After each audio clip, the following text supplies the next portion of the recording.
first episode we've done in a while. I think the last time we've actually recorded a podcast was sometime last season, I wanna say it or was actually it may have been after the year before that. Was it the year before that? I wanna say it was last year after week 1. I wanna say or week 2, maybe. It's definitely been a long time, and it's something I'd like to get into a more regular habit of doing. So Definitely. obviously I've got Wally here tonight. So Wally, it's good to have you here. Thank you. And if anybody else would like to come on the podcast, everybody's welcome. It'd be cool if we could cycle in everybody at different points and get some different. Yeah, it would be cool to have a little rotation going. Yeah, so that way So, everybody, I don't know, everybody gets on here. They can talk a little shit if they want to. They can, yeah, exactly. they can see, give their point of view. As long as you're not Jacob, you don't have like the dumbest fucking points of view or the coldest takes in the history of football. Yeah. Then you're welcome on. And like personally for me, I don't know any of these people. Like all I know you guys are like just little bubbles on chats. Yeah, So see, like, that's something you know what I'm saying? I really want to like fix, but it's also really tough, and it's my doing because half the league is essentially up north in northwest Indiana, and then half the league is like southern Indiana. So it's a weird dynamic, but I don't know. I was Yeah. saying even for next year, if there's any way we could do an in-person draft, even if it means me coming to Northwest Indiana, because I think the actual majority of the league is actually in Northwest Indiana now.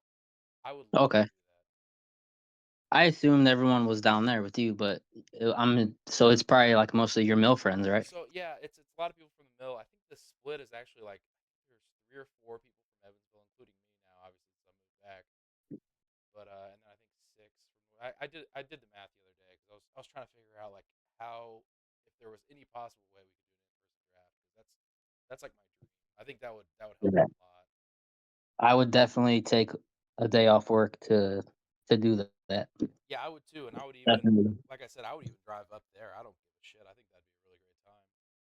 It would. Plus to meet these guys would be cool, Yeah, you know? yeah, you can put a face to the stupid ass opinions in the chat Yeah, exactly. with all the Notre Dame fans. But anyways, uh, so we'll start out with a little bit of draft recap. I've got Alright. some topics we can go over, but we'll start out with a little bit of draft recap and just kind of see where it goes. Feel free to jump in if you've got any opinions or anything you want Alright. to get out. So the first round, there wasn't really. I don't think there was very many like shocker picks. I obviously. There was a couple things. Me and you talked, you asked me your opinion, and, right away I said, "Dude, Christian McCaffrey's one, like, no doubt. Like, no brainer." Yep. And then as you were, like, asking me and I was, like, telling you, I'm like, "Wait, I might pick CD Lamb if I had that one pick." Yeah. So, um, and obviously with him being hurt, looks like a great pick so far. Yeah. It sucks. It sucks for Lance, who ended up getting CMC at 103 because it's really through no fault of his own. I mean, all the reports and everything showed that CMC was going to be healthy and he was good to go for week 1. So it really sucks for him. But Is it is this a new thing to where, like, they don't have to report injuries till game time, like week 1? so no, I think what happened was, and the reason that did you see the post game interview with Jordan Mason where they asked him when he found out he was going to start that game? Yeah, he said he knew Friday. So yeah, so and then in a later interview, the media asked him again about it, and he seemed really pissed about it, like he didn't even want to talk about it at that point. Because I think he got in a lot of shit for that with the coaching staff because Oh, yeah, they can get in definitely. trouble with the NFL for not reporting it. So Yeah, so to my knowledge, they just have to report it before what, game time or the day of? yeah, I think with CMC though, I think he was technically always questionable, and like just all the reports were saying that he was very likely to play. So like their ass is probably covered there. Yeah. I think at least. I I mean, but I as don't far as think there reporting was it, it's no technically questionable. I don't think there was no indication that he was gonna miss time, though. No, there wasn't. And all when they asked him directly if he was going to play, he said like he was definitely good to go, like straight from the horse's mouth. So Yeah.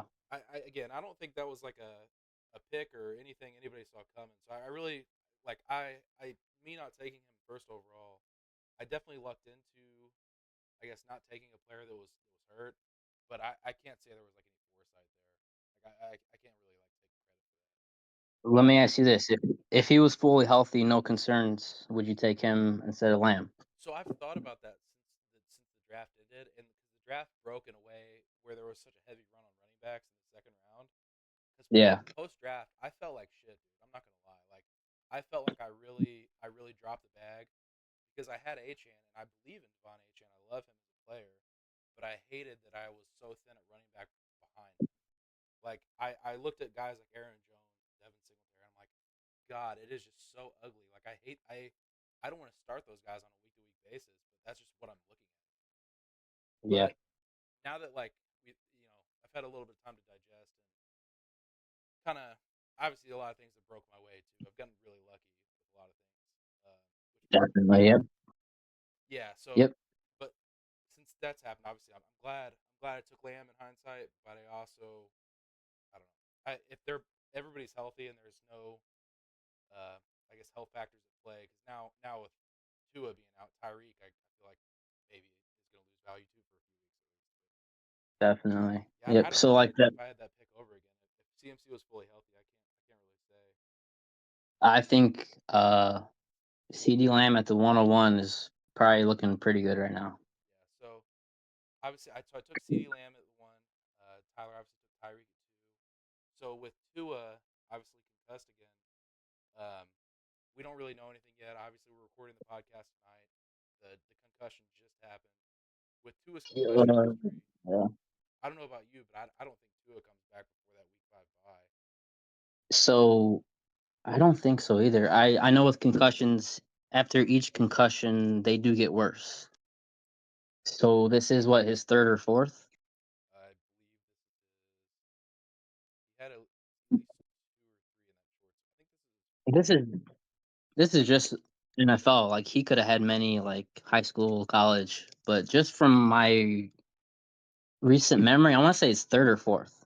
Okay. So uh he's gonna be out for at least a couple weeks, I would imagine. And even when he comes back, I mean, I'm gonna be scared for him, honestly. You know? Yeah, he's one helmet bounce off the ground away from being out for the rest of the year. Which Exactly. Yep. you don't want to see it. Obviously, you worry about him, especially like just as a human being. Not to be that guy, but his brains are getting scrambled. Concussion could be pretty serious. So Were you watching the game tonight? I was, and unfortunately, I feel like So go ahead.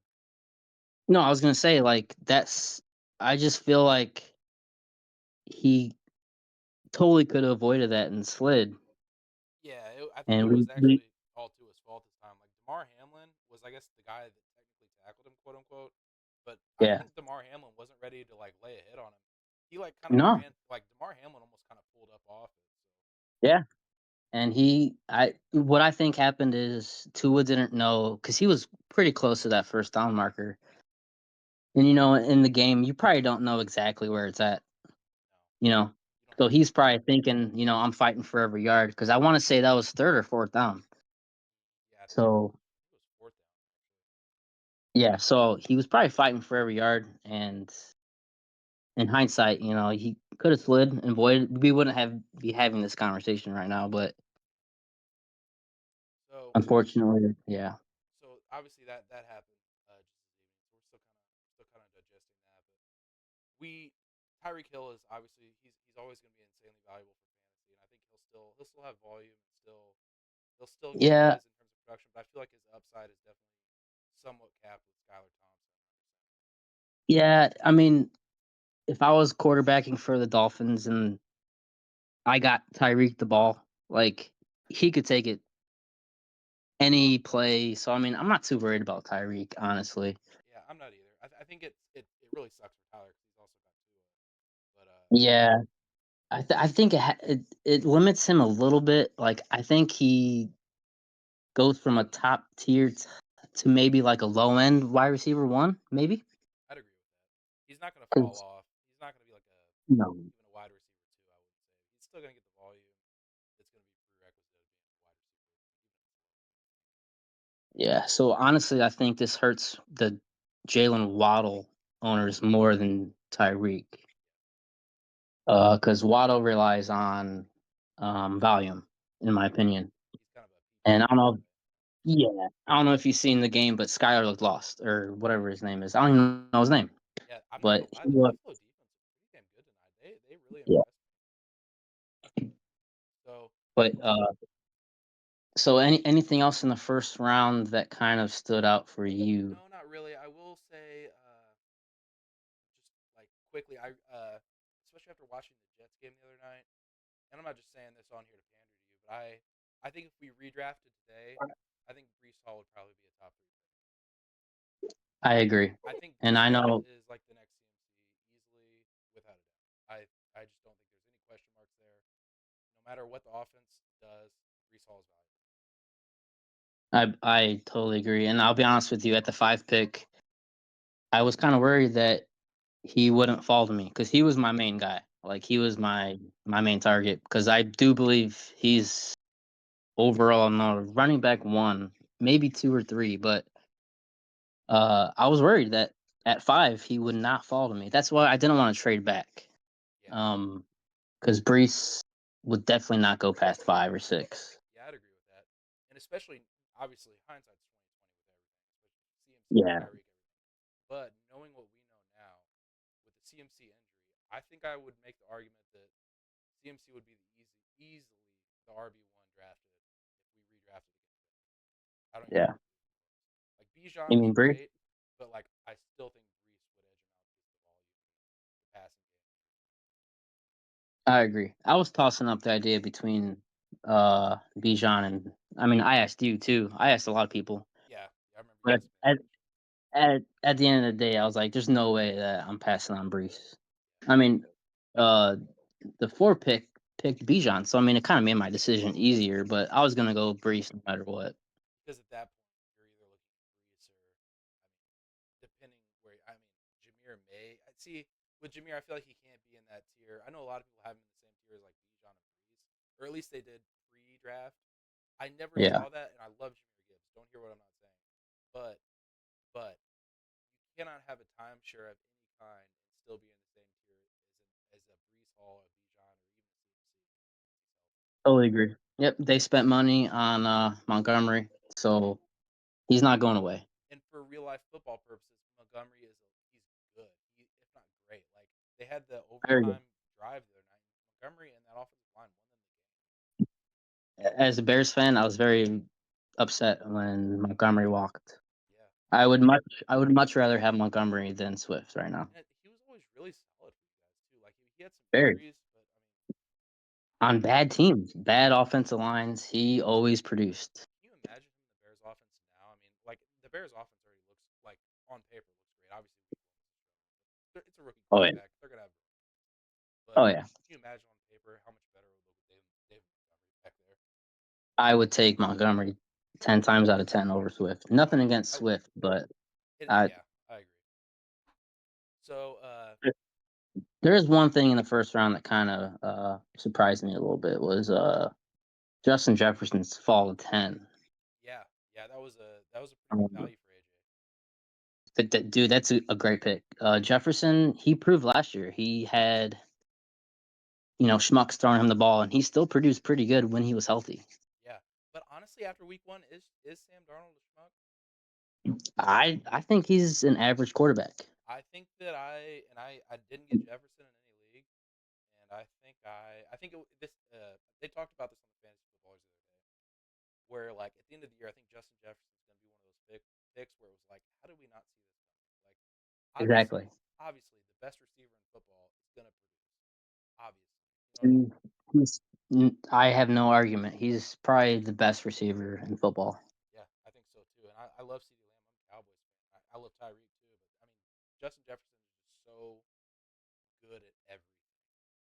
He If just I was does. starting to exactly, if I was starting a franchise, I'd go JJ number one. Yeah, I think I would too. So I was a little surprised in his fall. I'm just glancing over the first round. That's What about it. What did you think? So obviously, AJ got Justin Jefferson in the 10th slot. What did you think Yeah. about? So this is like the big head scratcher for me. Just moving to round two because I think that's where we're going Yeah. anyways. Yeah.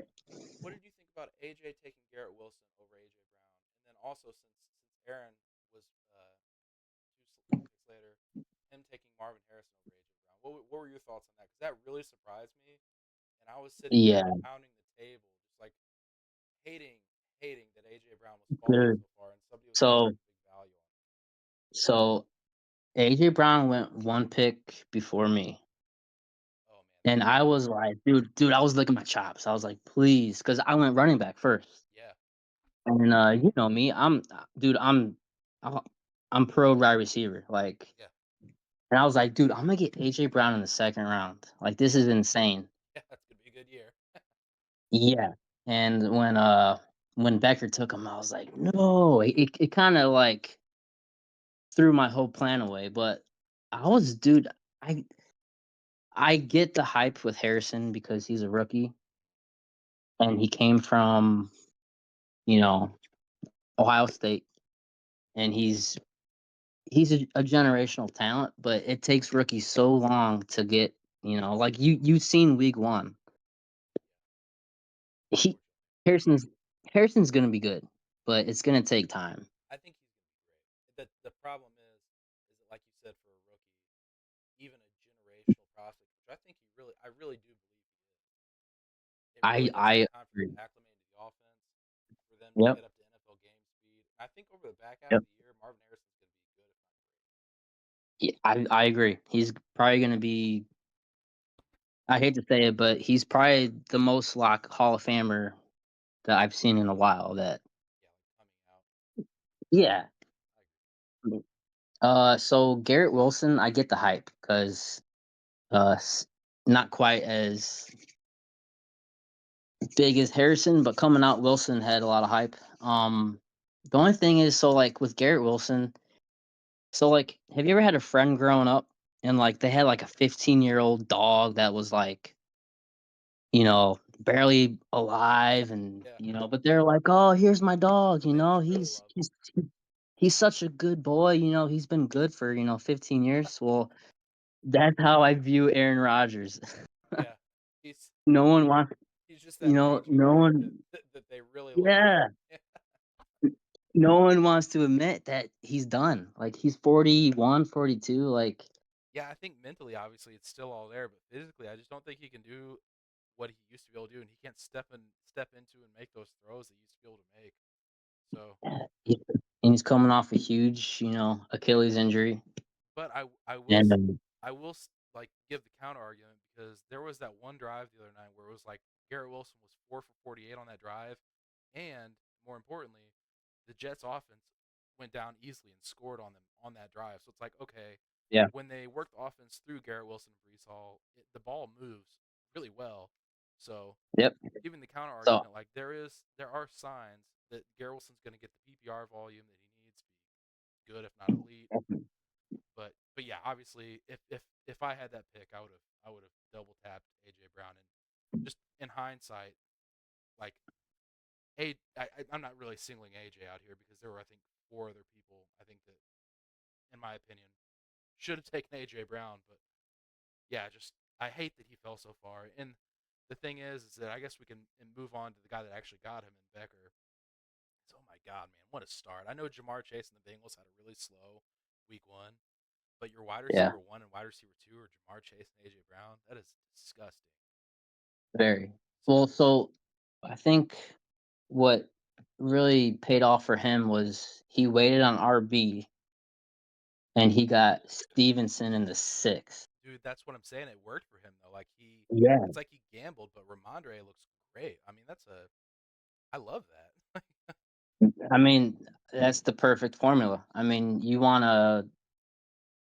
you want to do the zero RB, you obviously want to hit on your first one, and Stevenson had a great week. Yeah. I wanted to Um, mention this too. It's an early L for me on terms of players.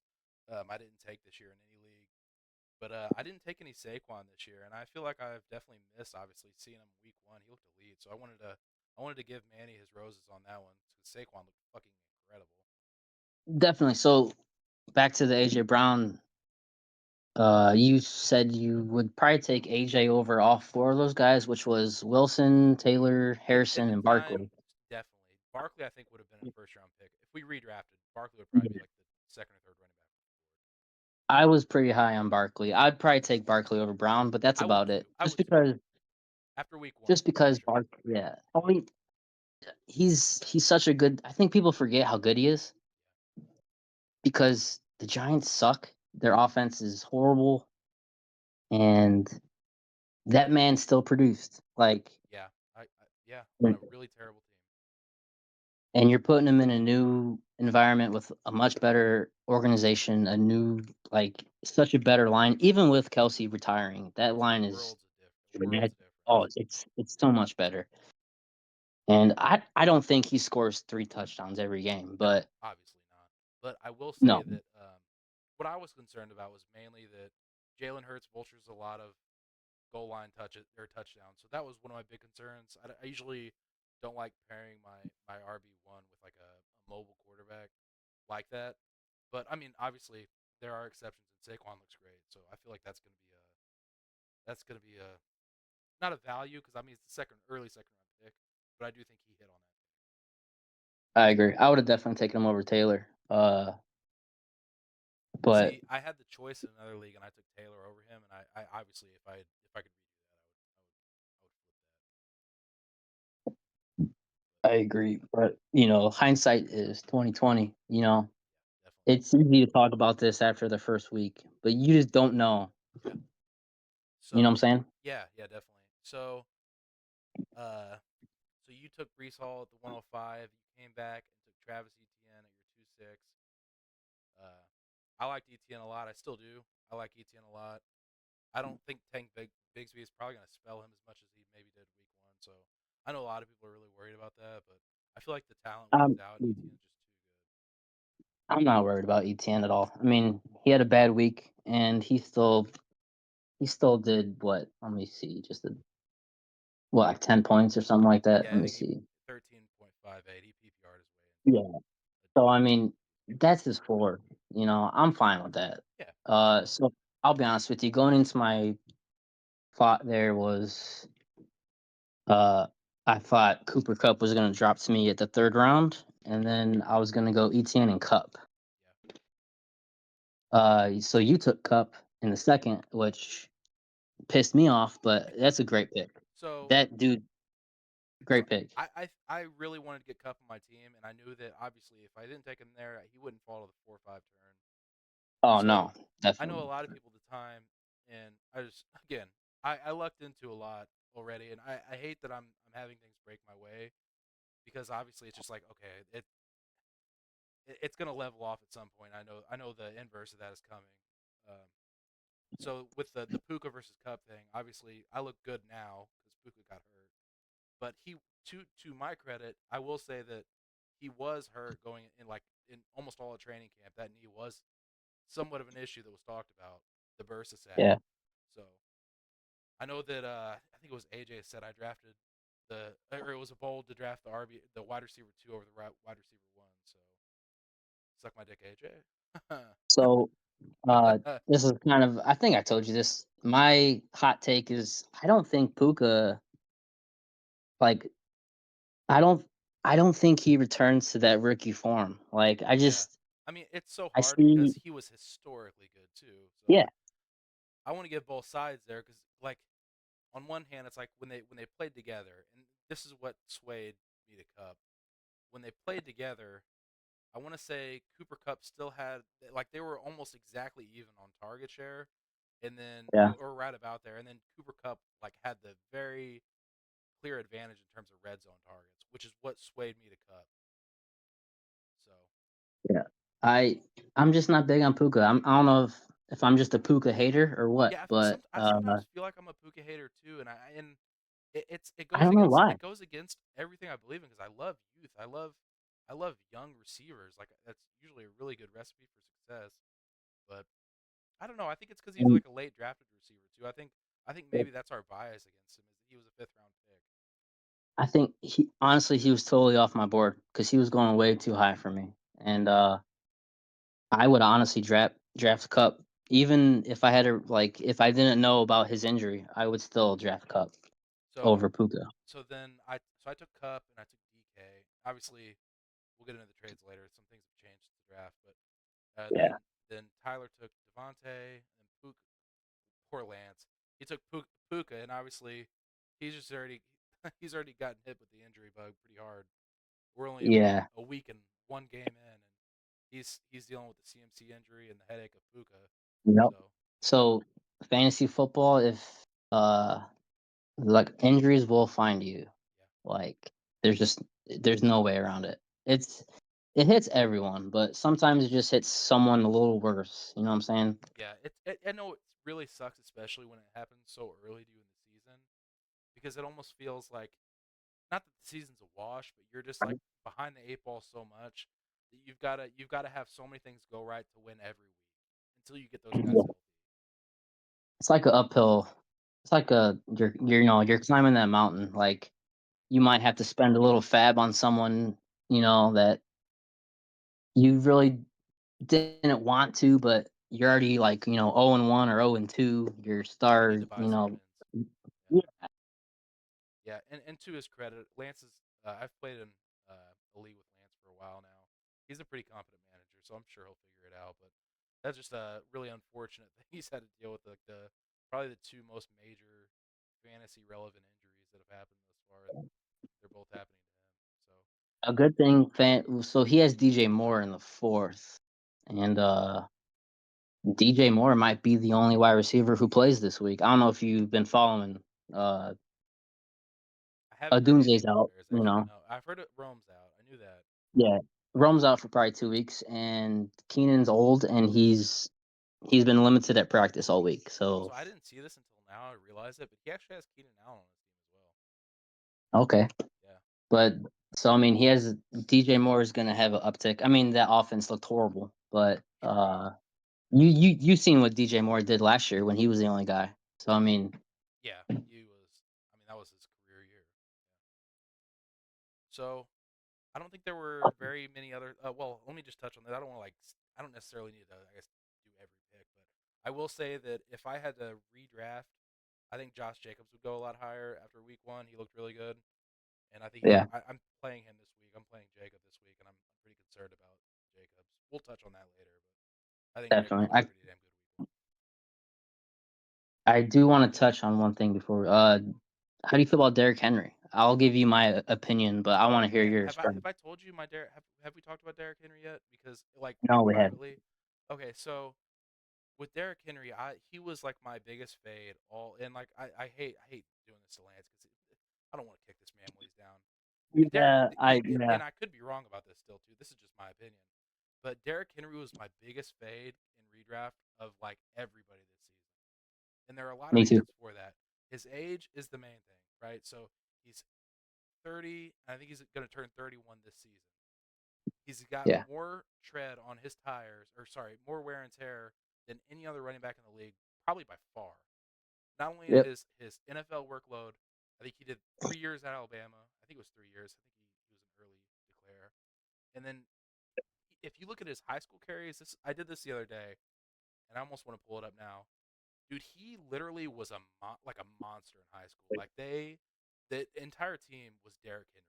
Like yeah, so just all the wear and tear, his age, and then also, so I talked about having like a mobile rushing quarterback paired with a running back. mhm, Usually, they're gonna snipe some goal line touchdowns, so I usually don't like that.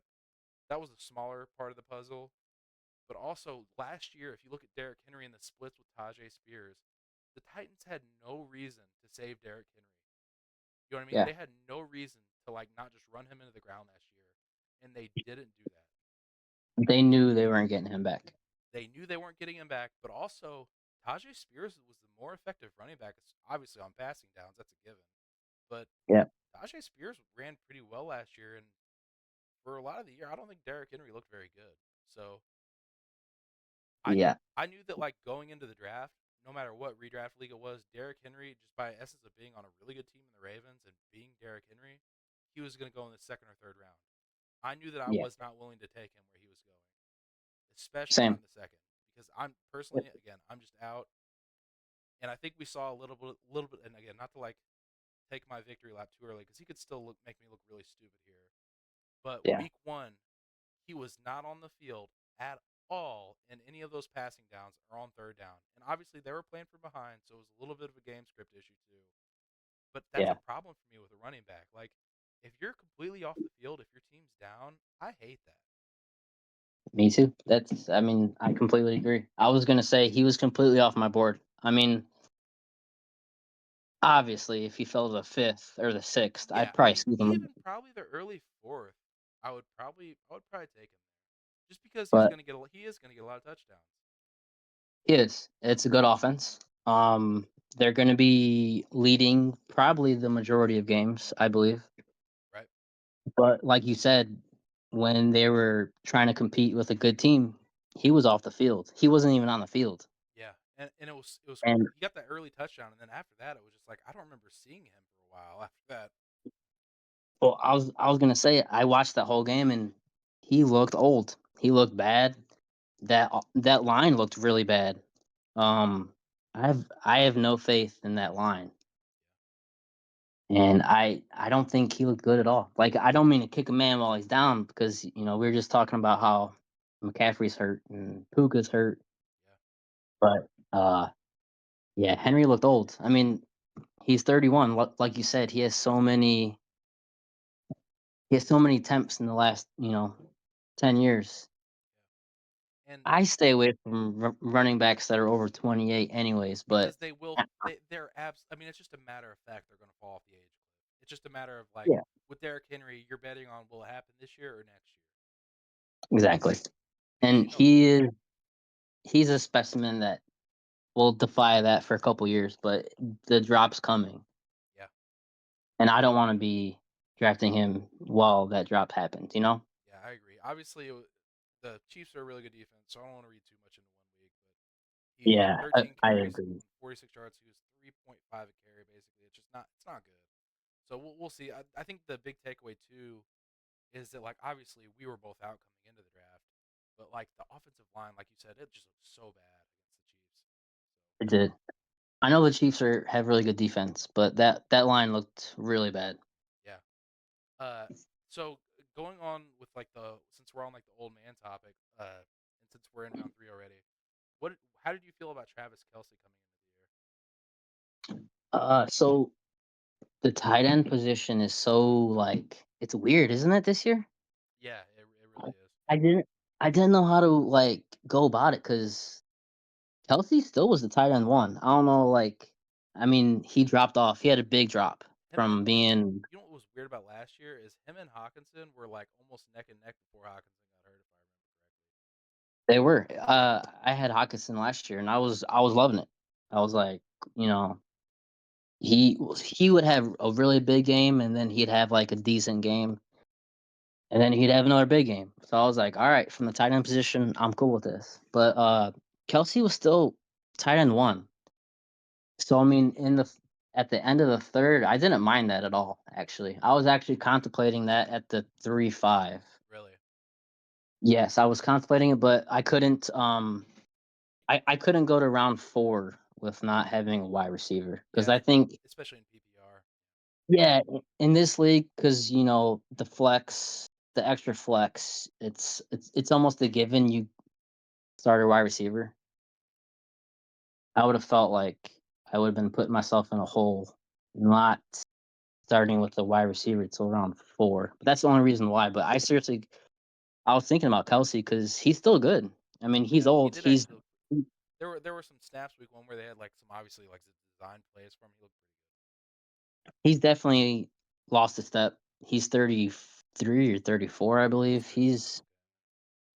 He's not going to dominate the league like he has, but I didn't mind that. And at the end of the third, Yeah, I think I'm just like naturally risk averse with the old guys, but I think that's actually not a bad pick. I wasn't gonna like dunk on it by any means, but just I'm usually like very scared of drafting the old players because I'm so worried about being the guy that drives them all right off the age cliff.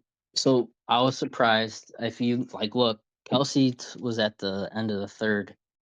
The next tight end didn't come off the board until 5-1, which was you. I was expecting a big tight end run right there.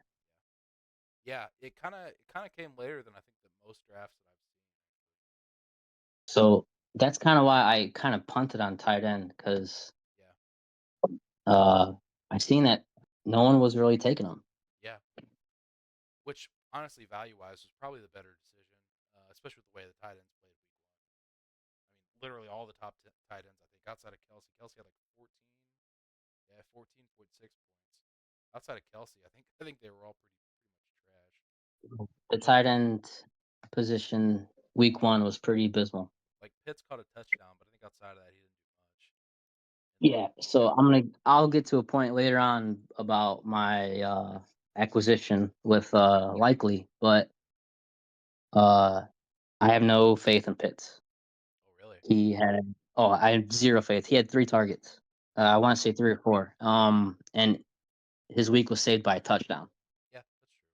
I mean, that's kind of the Uh, nature of the tight end position, also, though. yeah. He's not gonna catch a touchdown every week, so if he didn't catch that touchdown, he would have 3 or 4 points. Yeah. So Um, yeah. sorry, I don't mean to interrupt, but we'll. So I No, just you're going through, just like touch really quickly. We don't gotta like spend a lot of time on them, but I thought one of the huge values in round four is Manny with Joe Mixon, especially after week one. I mean, he set career highs, I think, in attempts and yardage, if I remember Yep, correctly, and just looked incredible. So I agree. Cook, uh, looked amazing tonight. yeah, Cook looked great He tonight. was Fortunately, um, Mixon looked amazing. I also like your pick in Rice, dude. I was eyeing Rice, like, in the 5th. I was like, "Dude, he's my dude." Because the only thing that was kinda hampering him was the suspension, and that kinda got pushed back to, I think, next year. I think that's gonna happen, but yeah, I he agree. is he's wide receiver 1 on probably the best offense. No, let's just say best quarterback in the league, Yeah, and he went in the 4th round. That's insane to me. and also if you just push aside all the suspension stuff, because the NFL has actually already said they're not going to suspend him, or they're not going to take action on it until it plays out in the courts. So I feel like if you like push all that stuff aside, I feel like he probably belongs in at least the third round, just because Uh, he already broke out last year at the like, and he is, in my opinion, as far as wide receivers go, he's clearly Mahomes' number one target as far as wide oh, receivers go. he's the best quarterback in the league. He's the number 1 target now that Kelsey is getting older. I love that pick. Like, he was my, like, number 1 target this year. He's such a value. Like, you got him in the end of the 4th. Yeah, he was my guy going into the draft. I'm super stoked I got him. I was actually it at the time I was like I knew I was going to take Rasheed Rice if he got to me there. Obviously, I was like eyeing it, and hoping he would make it there. But I was also really hoping Tank Dell would make it there, because I was hoping I could double tap, and I was Yeah. going to take a fifth receiver to start, if Tank Dell fell to me. Obviously, Tyler took Tank Dell a pick before me, and that didn't work out. So I actually tilted for a while on the clock with the Mark Andrews pick. And if I could have it over, I'd probably go a different route, obviously, after week one. I'll definitely we'll get to Mark Andrews here in a minute, but, I have a hot take, but, Malik Neighbors went right before me, and, But maybe, so, dude, if he was on any other team, he'd be so good. yeah. So Daniel Jones is horrible. he is, but also, dude, they have nobody else, and Malik Neighbors, if not an elite talent, maybe even a generational talent, right up there with Marv. Like, Yeah. and the best part about it, and I hate this because every league I'm in with Ryan Becker, I swear to God, he just every draft he gets the craziest values, and I'm just sitting there beating my head against the wall, just like, how does this motherfucker always get away with it? He's just that guy in the league that, like, no matter what draft slot he's in, it's gonna fall his way, dude. The best thing I think about it for him is he is his wide receiver four. Malik Neighbors is his Dude, flex two.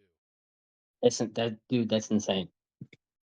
I mean, Because he doesn't rely on him I for was fantasy production. It's just cherry on the I top. was I was licking my chops at the dude, same thing. I was like, "Alright, I'm gonna get Neighbors in the 4th."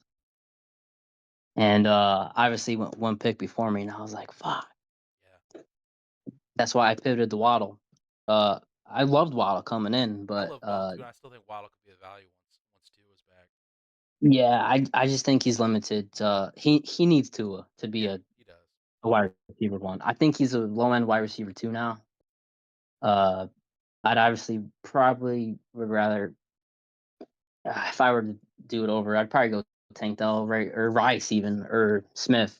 Yeah, But especially knowing the talent that hindsight, you hindsight's point. No one injuries will happen. You just don't know. have. Yeah, and it sucks Trying to think too, of any more. even when they don't happen to your player.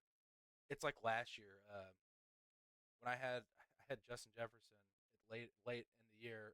We made that deal, and it's just like, okay, well, once Kirk was gone, it's just like he's still Justin Jefferson, but like it's not the same. You know what I mean? It's like even if the Yeah, injury doesn't happen to your player, if they're a receiver, they're unfortunately super reliant on those quarterbacks to stay healthy as well. definitely. I mean, it makes a difference. I mean, uh, if Jefferson still had his quarterback, he'd probably go in the top five, probably top four. Yeah, for sure. So it does make a difference. Let's see. I'm gonna go to round five. One, two. Yeah, so moving on to round five, I think one of the things I've never seen in a well, I haven't seen it this year, but I haven't seen it really in any recent years. That and again, not just to pander to you because you're here, but Josh Allen in the fifth at the 5-5. That's the latest I've actually ever seen Josh Allen. I think go in a redraft league, even single It, quarterback. That I've never seen him fall that far. dude, it blew my mind because my thought process going in was wait on quarterback, wait on tight end, Yeah, and usually in my mocks, Allen and like CJ Stroud, that run comes in like the third or the fourth. So when I came up on the fifth, honestly, I wasn't even looking. Because like I assumed that the top three quarterbacks would be gone. So when I went to all players, and I was like, Allen's still there in the fifth. There's yeah. no way I can pass on. He was the quarterback like 1, 2, and 3 the last 3 years. And I'm sure you didn't do any mocks where you actually got Josh Allen in the fifth or anywhere on your teams probably, but you just had to take the polling value there. Yeah, so like I've probably done about 100 mocks, give or take, Yep. and zero mocks had me taking Allen in the fifth. Yeah. So like I was like, he's fallen to a point where I can't pass. Yeah. So select my quarterback and don't even worry about it. Like at the worst, maybe quarterback five. You know? Yeah, and man, in hindsight, God, I would do a lot to be able to. Not that I'm like unhappy with Dak as my quarterback, but I would definitely love to swap out my Mark Andrews pick. I mean, you're just He locking in your quarterback. You're getting high end production at quarterback almost every week, and there is it's value there. it's kind of it's good to know you have a set it and forget it like position. Yeah, Like I never have to worry about the whole unless he gets injured. But injury aside, I never have to worry about my quarterback, which is nice for a fifth round pick. yeah. So you took Josh Allen at the 5-5. That kind of started a quarterback run because at the end of the fifth round, then Stroud, Hurts, Mahomes went. Yeah. Then going into the sixth, I don't know if there were really many shocker picks, but uh, obviously Kamara was a key pick, so that's not really I can't really count that. I think Ramondre. I hate to. I hate how much like I love Becker's team, and we'll get into that later a little bit more. But Ramondre in the sixth, I think he's going to end up being a huge value.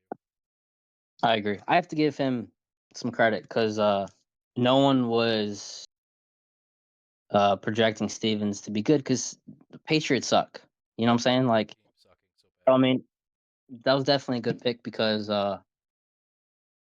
I certainly didn't have Stevenson doing anything this year. I was kind of avoiding him in pretty much every draft, Yeah, and that looks stupid right now. I mean, it's only week one, but just from what I seen, I was like, man, why didn't I pick him up in the fourth or fifth? You yeah. know? Like why didn't I listen to like my like why didn't just like let the talent win over? Ramondre is really good.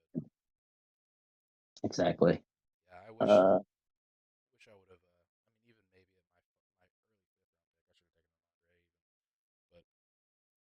But going around to the see, I don't think the sixth round. I think that was kind of a normal round to be honest.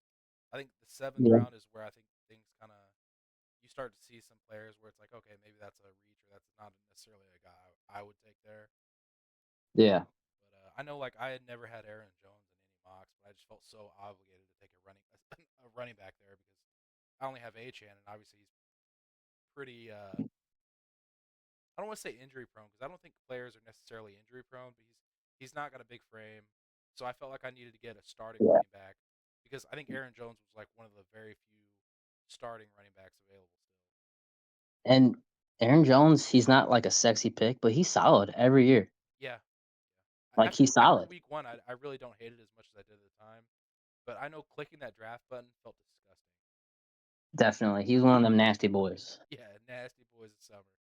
But He he but I mean, he's starting on a decent offense.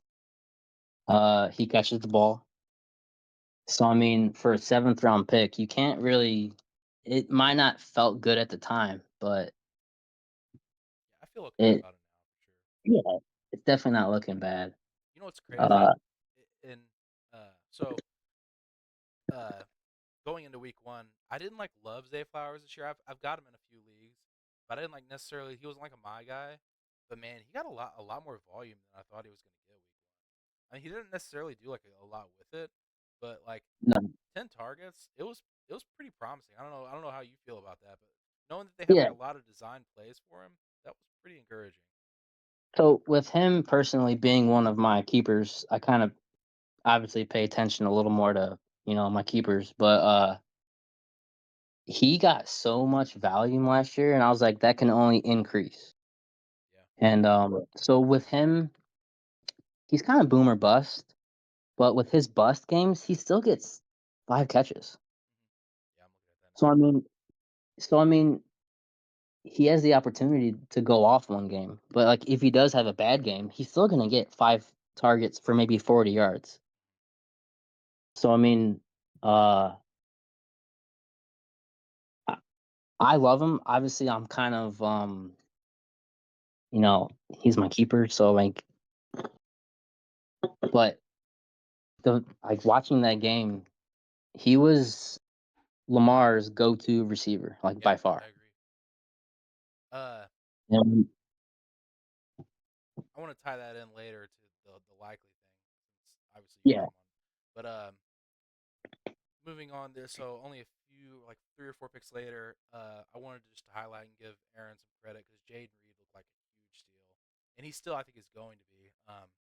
I think he's going to take that next step up and be like a maybe like a low end wide receiver one. I mean, he looked like clearly Jordan Love's probably favorite target. I don't know how I'd phrase that because they've got a lot of good receivers, but 33 points in week one. He obviously had one touchdown, just 4 for 138. He looked great, man. Obviously Jordan Love's hurt now, so I feel like it kind of changes the way we look at that. But once Jordan Love's back healthy, I think Aaron got a huge fucking value on his Aaron. Yeah, Aaron on Jaden yeah, Reed at 7. I definitely. So like coming into the like during the off season, the big question was who was the number one. I mean, you could have made the argument 4 different players. Yeah, which is crazy to think about. Yeah, I mean, no one knew. Like even all the experts, they had no idea. Like you could have pretty much put all their names in a hat. But after watching that week one, it's pretty clear that Reed's the go-to guy. Yeah, He was probably the most explosive out of the bunch. I mean, even with Christian being pretty explosive, but I I would I would take Reed. yeah. I think Uh, anybody would at this point. yeah, I mean that was a great. I'm not sure if he like that was just a good pick because having number one wide receiver and a good offense in the seventh round is a pretty good pick. Yeah, and what I love about it for him too is that obviously Marvin Harrison needs to bounce back, but if you just look at it from a team build perspective, that's his wide receiver three. So I love that for him. That's crazy. And not to jump around, but I love the lad McConkey pick in the Yeah, that's next actually round where I was too. going to go next. I think Aaron just did a really good job in seventh and eighth. Vlad looked like I agree. pull up his line. So he had 7 targets, caught 5, and had the touchdown. And I think he's definitely gonna be like the wide receiver I think to own this year in LA. I think I it agree. might be like a pure volume thing in PPR some weeks, but I still think he's like the wide receiver for sure. Justin Herbert's a Yeah, really like good quarterback, man. Regardless he whether is the offense is run heavy or not, Justin Herbert's a really good quarterback. very good. And not to like, shit on McConkey, but no one would say he was like an elite, prospect. No, But he's definitely the wide receiver one there. Like, uh, Johnson's not it, huge bust. and Palmer is not it. McConkey, he's probably the only receiver that Herbert can trust. Yeah, it's good to see the white boy receivers still holding strong. Yeah. At least there's what like two or three of them. They're still relevant. But moving on from that, um, Is there anything else in the eighth that you? Oh, I the think rookies. I think So Bowers is going to be a crazy good keeper pick eventually for Jacob if he keeps him. And obviously I assume he would all year. I think Bowers will be a crazy good value. I like Worthy as well. If like maybe in the later half, second half of the year, but just with him, I just feel like so much of it is just like, is he anything but a burner? And I don't know. I really don't know. He might well, be. I I have a take on Worthy because he is on my team, but I'll be honest with you. I'm not too. I don't feel confident starting him week to week. No, I wouldn't either, especially once Hollywood's back healthy. Yeah, so he's very like gimmicky. Like he's very fast. Obviously, you've seen that. I think they're gonna try to get him involved, but I think there's gonna be weeks where he scores 5 points. Did you see there was a defender on the Bengals that he was asked about Xavier Worthy and he said something about he runs in a straight line really fast, like making a dig at him, like that's all he Yeah, does. I yeah. I thought I that was was just interesting. yeah, and he's like, I'm not worried about him. Yeah, I mean, Yeah. obviously So he had a really good week one. One of the plays was broken coverage, but credit where it's due. It was a good week regardless. yeah, and so this is why I love this league because when you get to like I want to say the 7th to like the 12th is where you start to see different picks because that's where the value comes in with your keepers. And Worthy was probably one of my um, sought after guys. And I'm so like I don't know if I should be happy or like worried because he had like 3 targets, Yeah, but he also had like 25 points. yeah, because he turned two of them So like and one of them was a really yeah, long touchdown. yeah. So like I think I'm gonna have weeks where he scores 25, but then the next week he might score two. I think he's the type of player where if you're like a heavy underdog, you could throw him into your lineup and maybe he'll have a line like week one and like blow up and Yeah. win you the week, but maybe he'll just bomb. Yeah, I'm not gonna be confident starting him. He's in a good offense, but the volume's just not there yet. Maybe like later on in the year, but Yeah, I agree. so the other two picks I want to touch on real quick is Bowers and Brooks, the two rookies. It kind of said something when the Las Vegas took another tight end. Yeah, Like they have zero faith in Meyer. they do, but they also run Brock Bowers out a lot at wide receiver. Like from what I've heard, like So I didn't watch the game, but I've heard he lines up outside a lot or a decent so I think he's gonna be a good keeper for next year. amount. Yeah, I do too. And Unfortunately, then Brooks, yeah, I don't know if you have anything else about Bowers, but Brooks, I think, is a great pick. Uh, he was the best running back coming out, and towards the end of the year, he's going to be. I mean, Carolina sucks. Let's just put that out there, but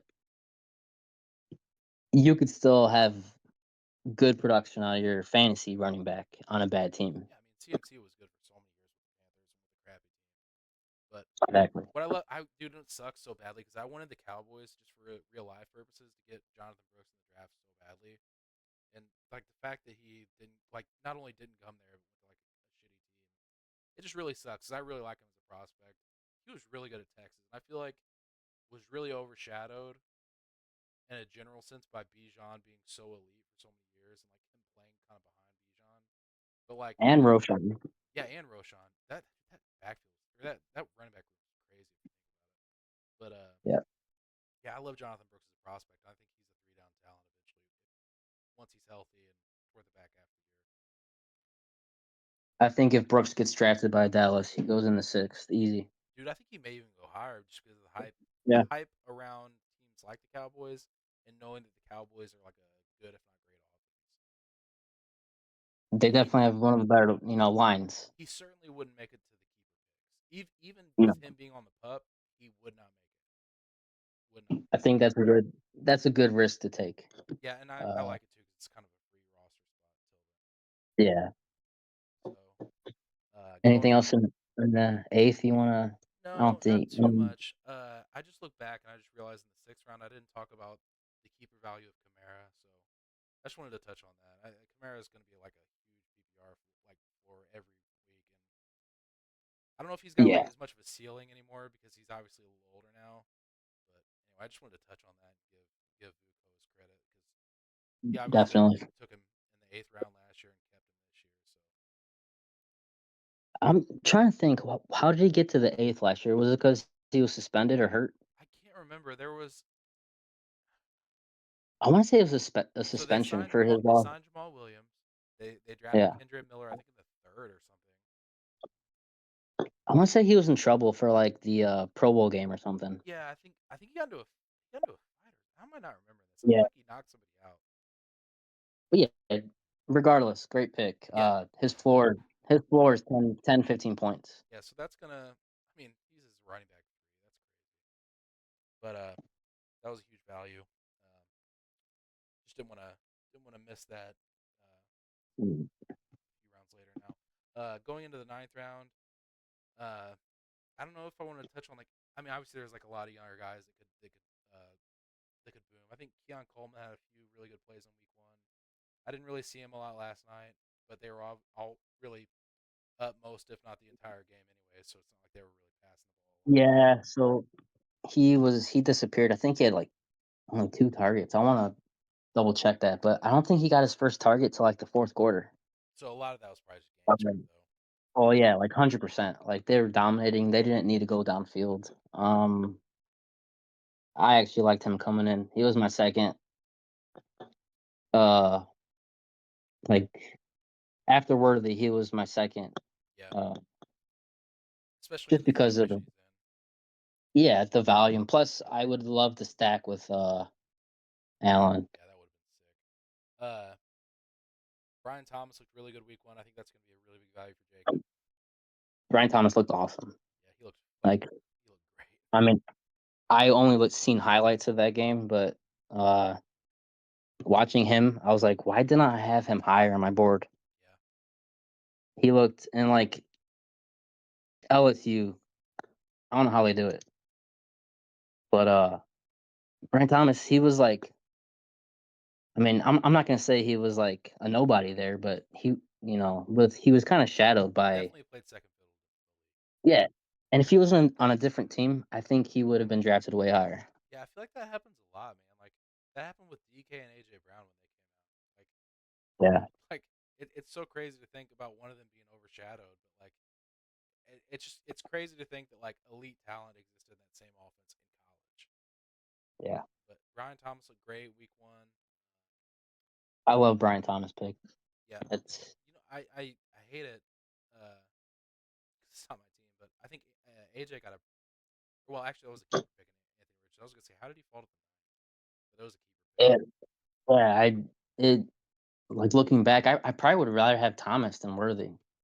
Yeah, yeah, I probably You would. know, Yeah, yeah, and that sounds crazy looking at their week because you're one gonna because feel more Worthy. confident starting Thomas every week than Worthy. Yeah, exactly. I'm probably honestly not going to start him this week. Yeah, Uh, I think it's just just bad because luck. I totally agree, and I mean he's on my team, so like If that Hollywood's out, hurt you that might hurts get to one say. more good one out of him. But I think once Hollywood's back, I think they just normally don't throw rookies. Andy Reid does not usually target rookies a lot, especially And receivers. they play a very similar role Yeah, too. yeah. Hollywood's gonna. I feel like he's gonna take that role and be the burner. I think Mm. Worthy will still have some gadget plays here and there, but you're just really hoping he finds the end zone. exactly. So It's boom or bust with him. moving on, I think we're in. There weren't really many others I wanted to touch on in the ninth. Well, Uh, ninth, I mean, I think 2 keepers in the ninth, amazing. I'll get to HN in a minute, but, I don't know if you've seen I think you did because you mentioned it in the chat. Did you see that throw by Richardson? oh yeah, that was incredible. Dude, he's an animal.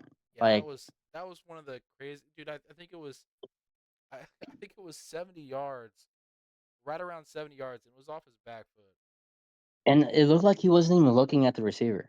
No, and he wasn't like on the run at the moment he made the throw, but he was under pressure for sure, and then like kind of like moved around, and then like kind of like I don't know. I think that the pass rush was like it was close to getting home, and he just like right off his back foot just like fucking flicked it, just like so effortlessly.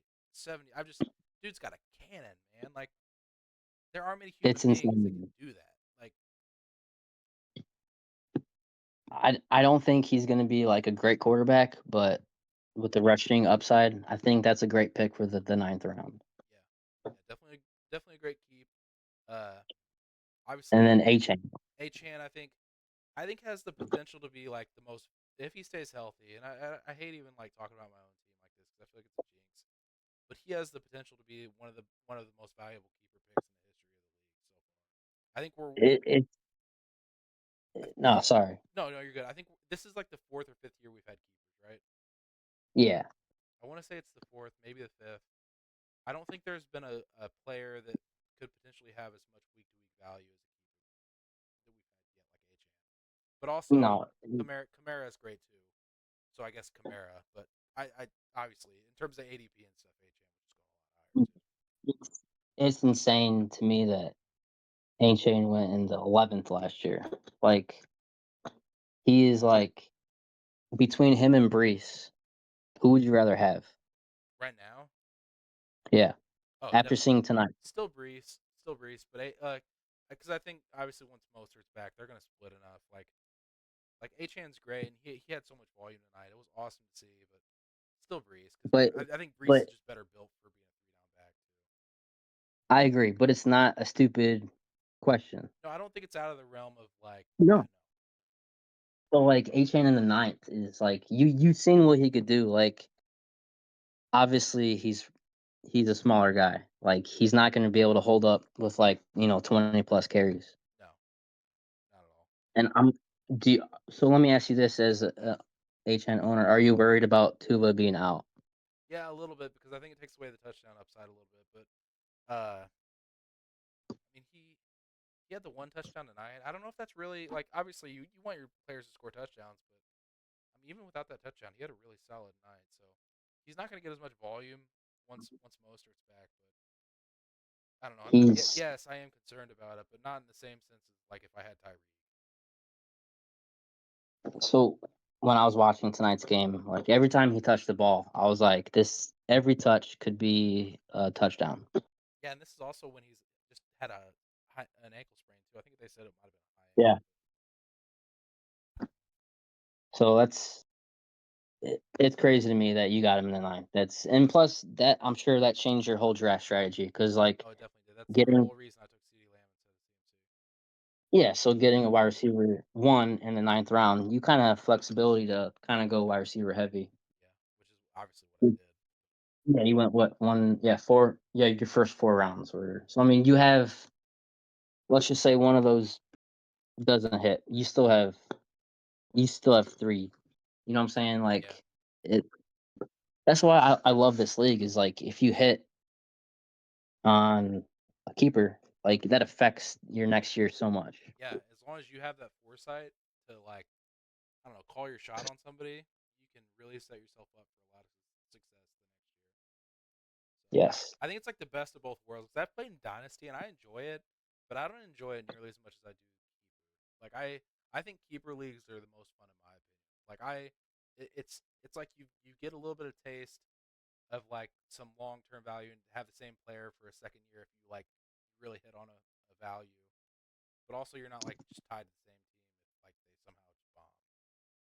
I agree. So like if let's just say you draft a bad team, like you're stuck. Like it's gonna take a total rebuild to like so like with this league, you kind of have a fresh start, but at the same time, if you played your cards right, you scouted pretty good, you will have a decent advantage, going into next year.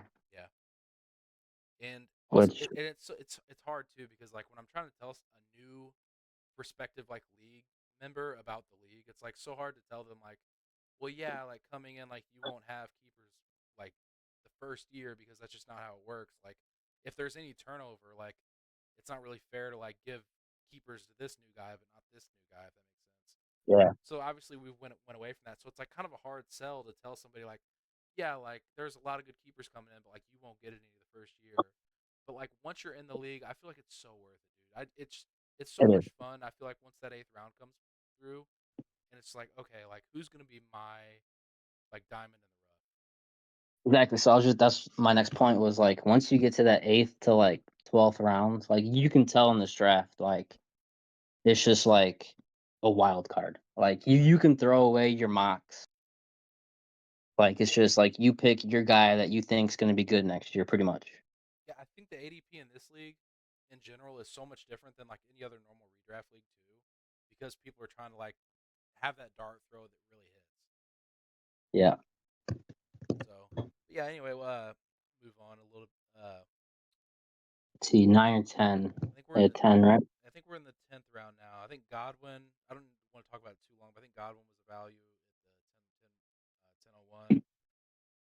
Aaron had the I Laporta think that. keep at 1003.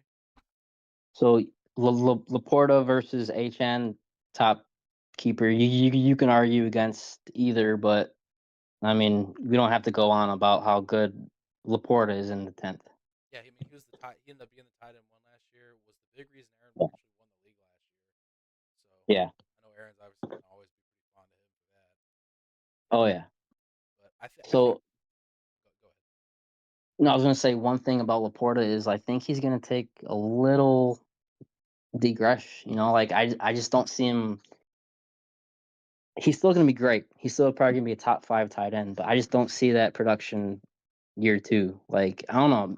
I might be wrong, but Because of this guy right here, because of Jamison Williams, right?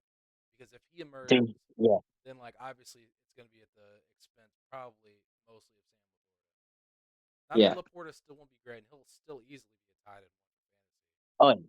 but He's gonna be great. the ceiling of last year maybe doesn't exist as much. Yeah, Because I just don't think he touches that.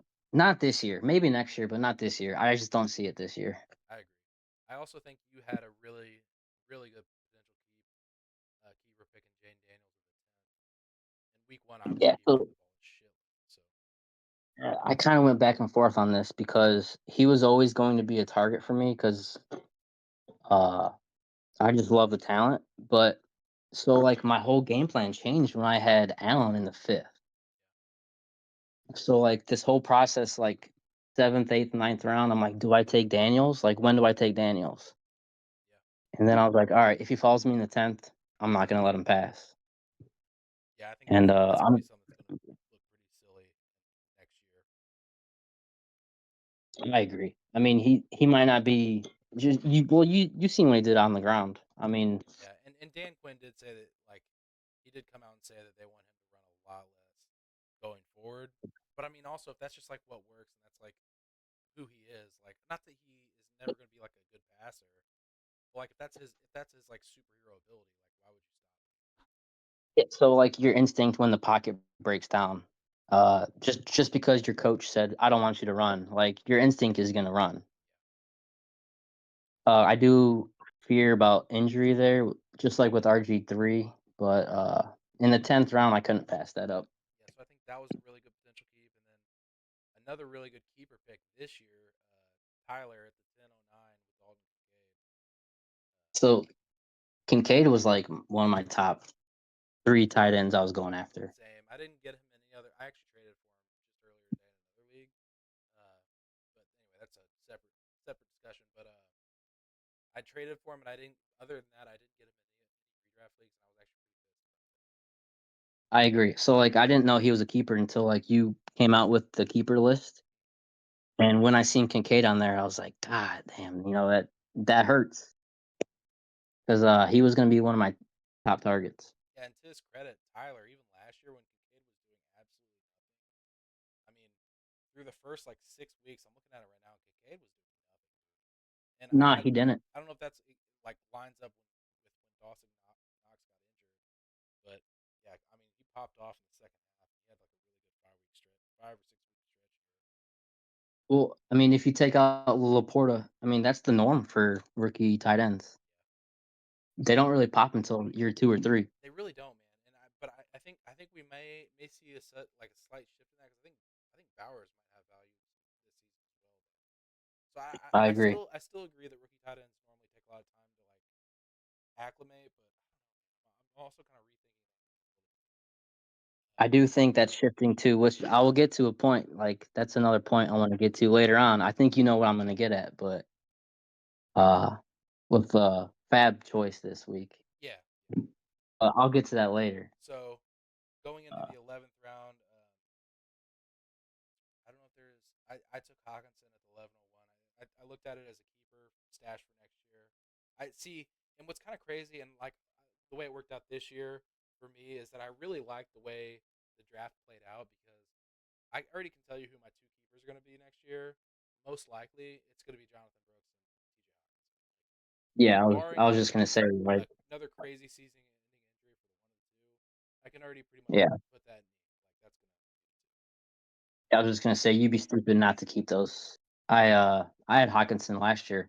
He was actually I want to say he was a keeper of mine last year, I think he was last year because he was and carrying you pretty hard until he got hurt. Or yeah, yeah, I think I want to say I got him in like the eighth as a keeper, and he was one of those set it and forget it. Like I had no.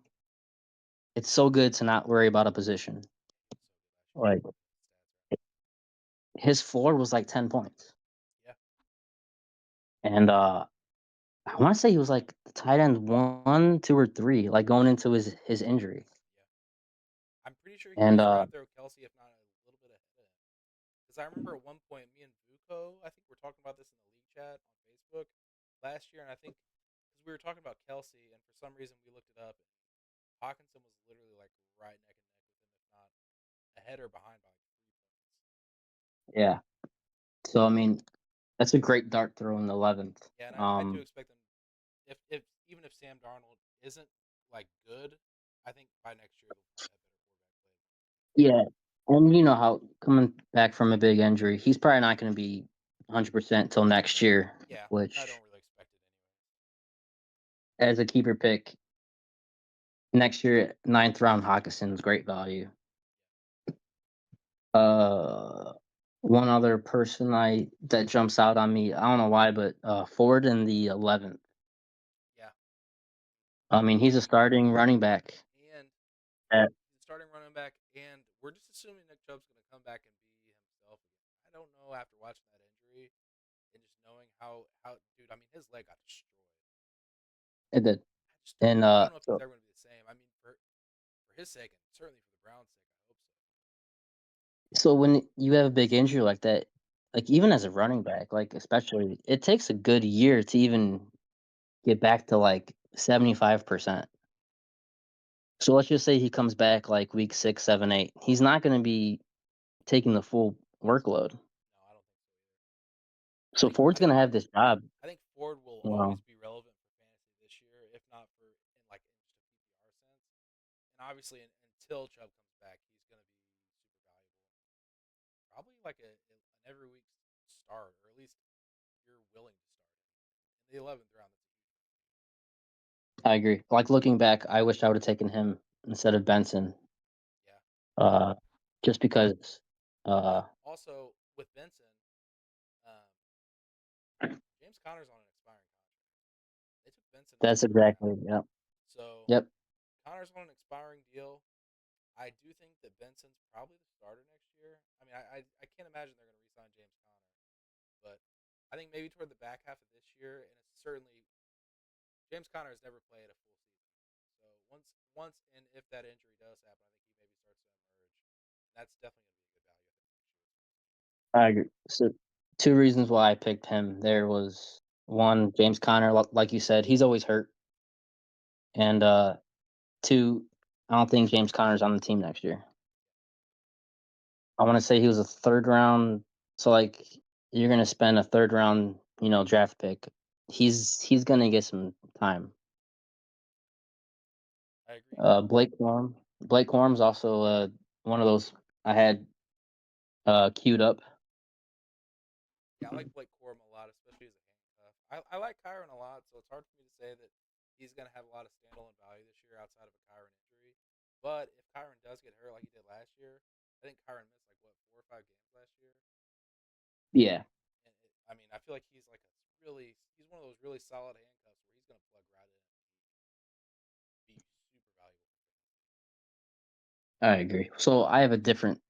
I'm kind of going against the grain, but I wasn't big on Kyron this year. I don't know why. Really, even after week 1, or Yeah, I mean, even though he's a Notre Dame guy, for some reason, I never picked him in any of my drafts. see, I was hoping to get in like I didn't expect him to go in the first round of this draft. Not that he's like not worth it, but like I think that I was really hoping beyond all hope that he would follow that 2-3 turn for me, and that I would be able to Yeah, take him and Cup yeah. So obviously, if someone falls to a point, I'm taking him. But I had him in like zero of my teams. I don't know why, but it just that's I was kind of fading him. there. Yeah, see, In I my think I opinion. got him, but it wasn't because I wasn't trying. Yeah. So moving on to see, we're getting to the point where it's kind of just like flyer picks. I don't know if there's Yeah, as you're looking at dart throws. I don't know if there's as much obvious value at this point. So I do want to ask you about because this has an impact on Achan. I'm really big on Wright. I do like Jalen Wright as a prospect. So I even contemplated on starting him because so at the start of the day, Achan was questionable, Yep. and who else? Mozart was out too. So like there was a minute there I was like, do I start Wright? Because I mean he looked great in the preseason. It sucks too because he's one of those guys. If he went to like another team, like dude, I hate to keep saying the Cowboys, but like the Cowboys need a good young running back. Like if he went to the Yeah. Cowboys, I mean he'd be incredible. Yeah, I mean, he looked amazing. That's why I took a I like dart him as throw a on him. prospect a lot. So I liked him as a prospect. I think the dynamics of Miami are a little different now, just because like Achan and Mostert dominated so much last year. I feel like barring an injury to probably Achan, it's gonna be hard. Like I definitely see him as like the plug in for Achan at that third. Whereas like I think if Mostert's out, the like direct backup necessarily isn't even Achan. Achan will get more work if Mostert's out, but I think Jeff Wilson's like Mostert's backup. Whereas like they Yeah, almost play completely different positions, like because they line up Mostert out wide so much. I think Jalen Wright's probably his backup. So, I agree. but still a good I don't backup think no matter what right. because most or Achan's Yeah, kind of brittle. I agree. Uh, who else? Shakir, he looked good. Yeah, he looks like he might be the. I mean, Keon Coleman looked good week 1, but I think Shakir may be volume wise like maybe one of if not the receiver level of this year. I agree. I like that pick. Yeah, in the That 12th has the spot, potential pretty good. to be a great, depending on how the year shakes out. I That's possible. Great in the 10th round. I'll take it. I it sucks because obviously the quarterback situation is not great right now. But assuming it gets better later into this year, or if Sam Darnold somehow like resurgent, like you know how Baker Mayfield had the resurgent year, and obviously nobody's questioning whether he's a good quarterback. If that somehow Yeah. happens for Sam Darnold, Jordan Addison is like fantasy relevant again. I think that could be a pretty good pick. Yeah. So like, I was gonna ask you, is that a that's not a keeper pick, is it? That's not a keeper. Fell to that. How did how did Addison fall to It's because 12th? it's entirely because of the quarterback play, and obviously it looks stupid now, but it's It entirely does. because of the quarterback play. Like I'm pissed that like I had a shot at Addison in the 10th and 11th, This guy and I was like didn't take him. Blitnikoff in college. Like Yeah. he's legit. So that could be a pretty big value looking back. I'm into like the Who was the first person to take a defense? I think that was me actually. Oh, who did he take? Who did they take? I took the Cowboys at the 13th The round. Cowboys. Yeah, I'm just messing with you. I That was gonna say, bro, they were like, that I'm ready for this argument. I've had this argument in other leagues because I took them in like I think in Tyler's league I took them in like the 10th round or something last year, and like everybody just it's not a keeper league for the record, so it's different. But everybody like in the draft just scoffed and gave me so much shit for it. I'm like, okay, we'll see. And then the Cowboys defense was historically so I have no arguments. I like to give you a hard time. But any team that has someone as dynamic as Parsons, yeah, I'll draft that defense all day. yeah. Deron Bland's out for I think the first 4 weeks, so that I mean he was pretty crazy last year. He accounted for a lot of those points.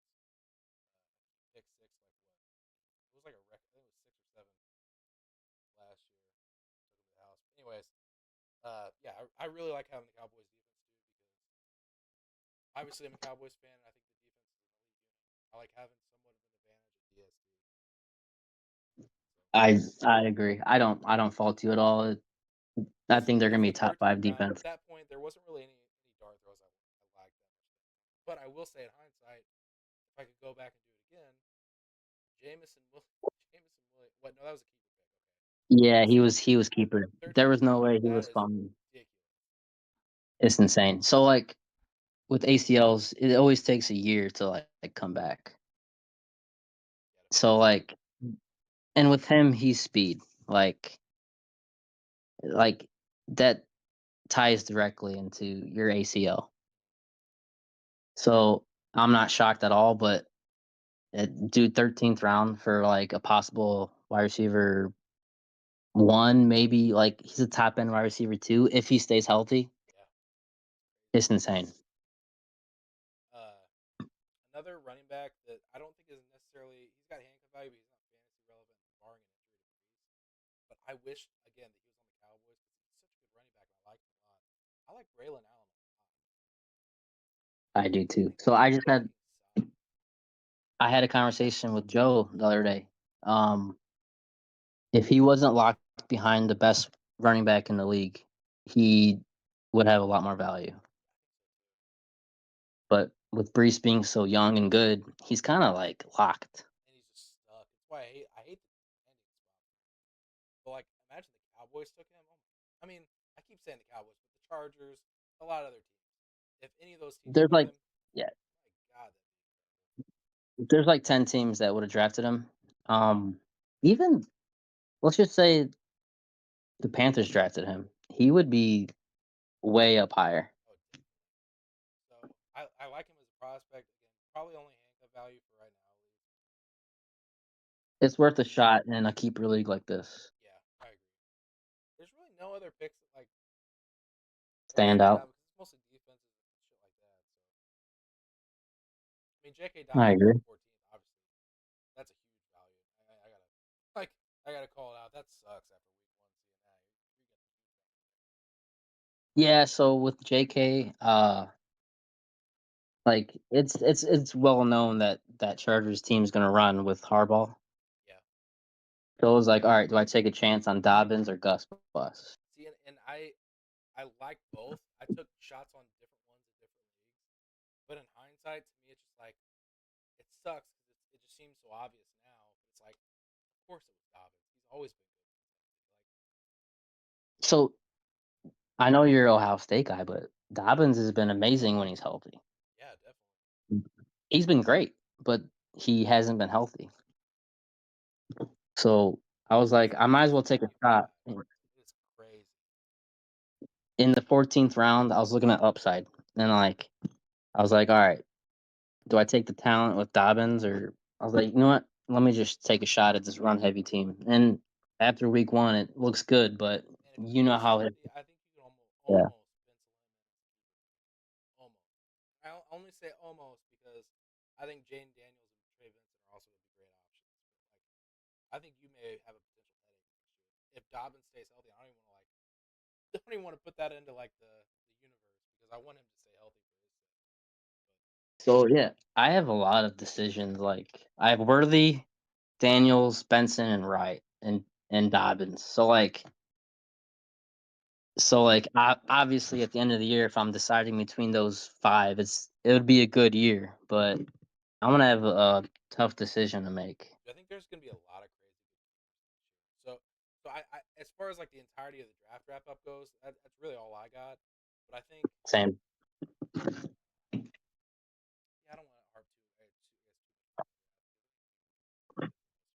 Is there anything else Yeah. you want to touch on or anything? So like, what team do you like the most from the after the Oh yeah, I guess we draft? can do that. It's hard to Kind of say. like just yeah. I mean, it's only week one, but We're only 1 weekend.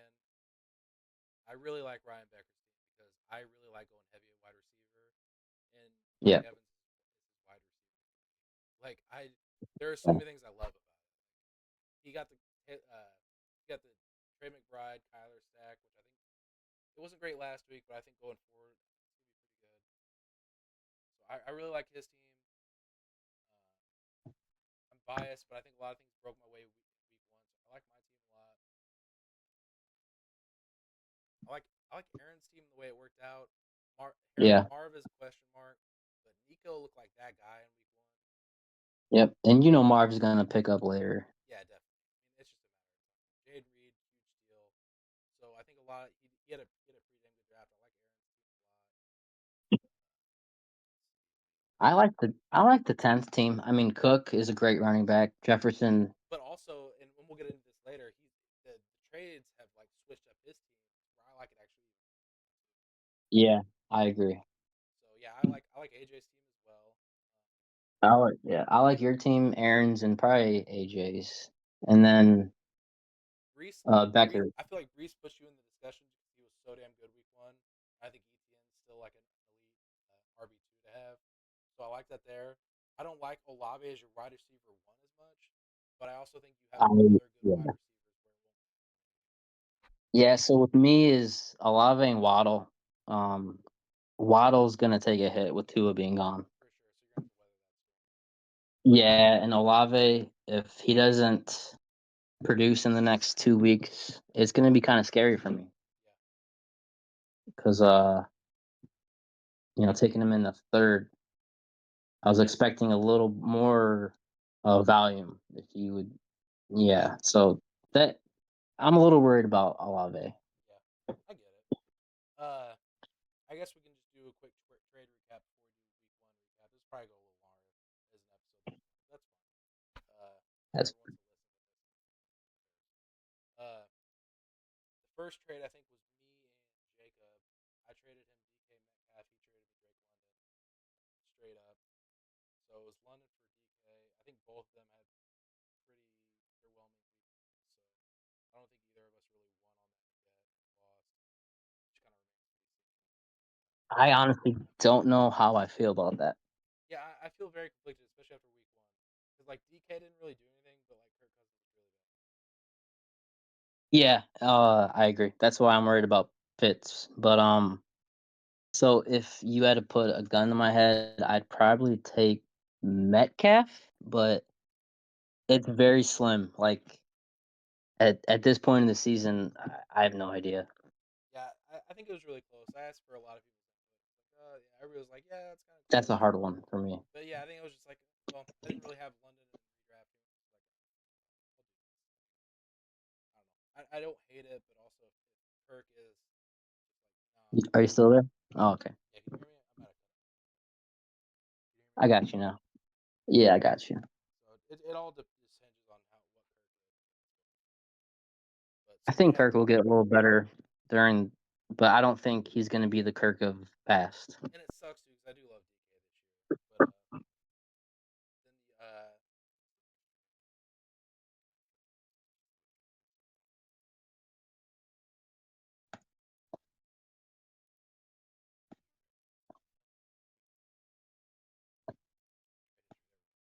then the next trade was the Bijan deal.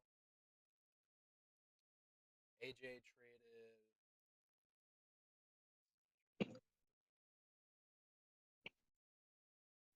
AJ traded James Cook and Patrick Mahomes. Yeah, Pretty sure. So I at first my initial reaction was like heavy on the Bijan side, just because I don't really value quarterback as much as single quarterback, and I know I agree. nobody does. But to me, I would prefer to have Bijan and just stream quarterback I 100% agree. and even Uh, even really after tonight with James Cook like having a huge game, like a lot of that was like touchdown dependent, not necessarily like he didn't have a bad game. I think he had like 87 yards, so not a bad game. But I certainly would still prefer Bijan. I certainly still don't like I agree. Even though I was the first person to take quarterback, I lean towards in one quarterback leagues, kind of fading quarterbacks, just because it's so deep. Like quarterback 10 to quarterback 5 is not a big difference. Yeah, I agree. But And I also, Jacob's I don't think he got steamrolled on it. Just like I just wouldn't have done it first. I agree. I think it was a fair trade because I mean, you seen what Cook can do tonight. I don't think Cook has another game like this, to be honest. I don't But think he has another game like this, but I also think he's a really safe. yeah, I think he's a decent running back. So I mean, to upgrade at quarterback, But I still think I would personally just rather have Bijan. I still think Bijan's so good. So there was that deal, and then the only other trade.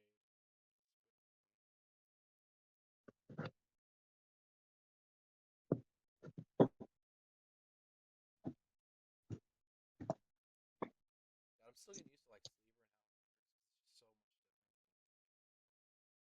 different It is. trying It's to find what I want. yeah.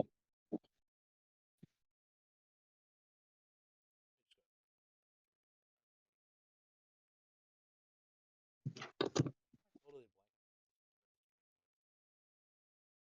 There was one more, I think. Oh, there definitely was. Let's see. Not gonna find it. I'm gonna read the. This is my first time on Sleeper, so like Yeah, it's it different. kind of throws me for a loop sometimes. Hold on.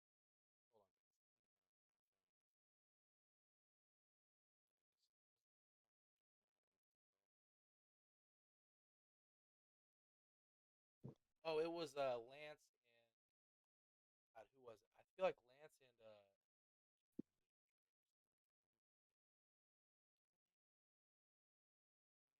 Let's see.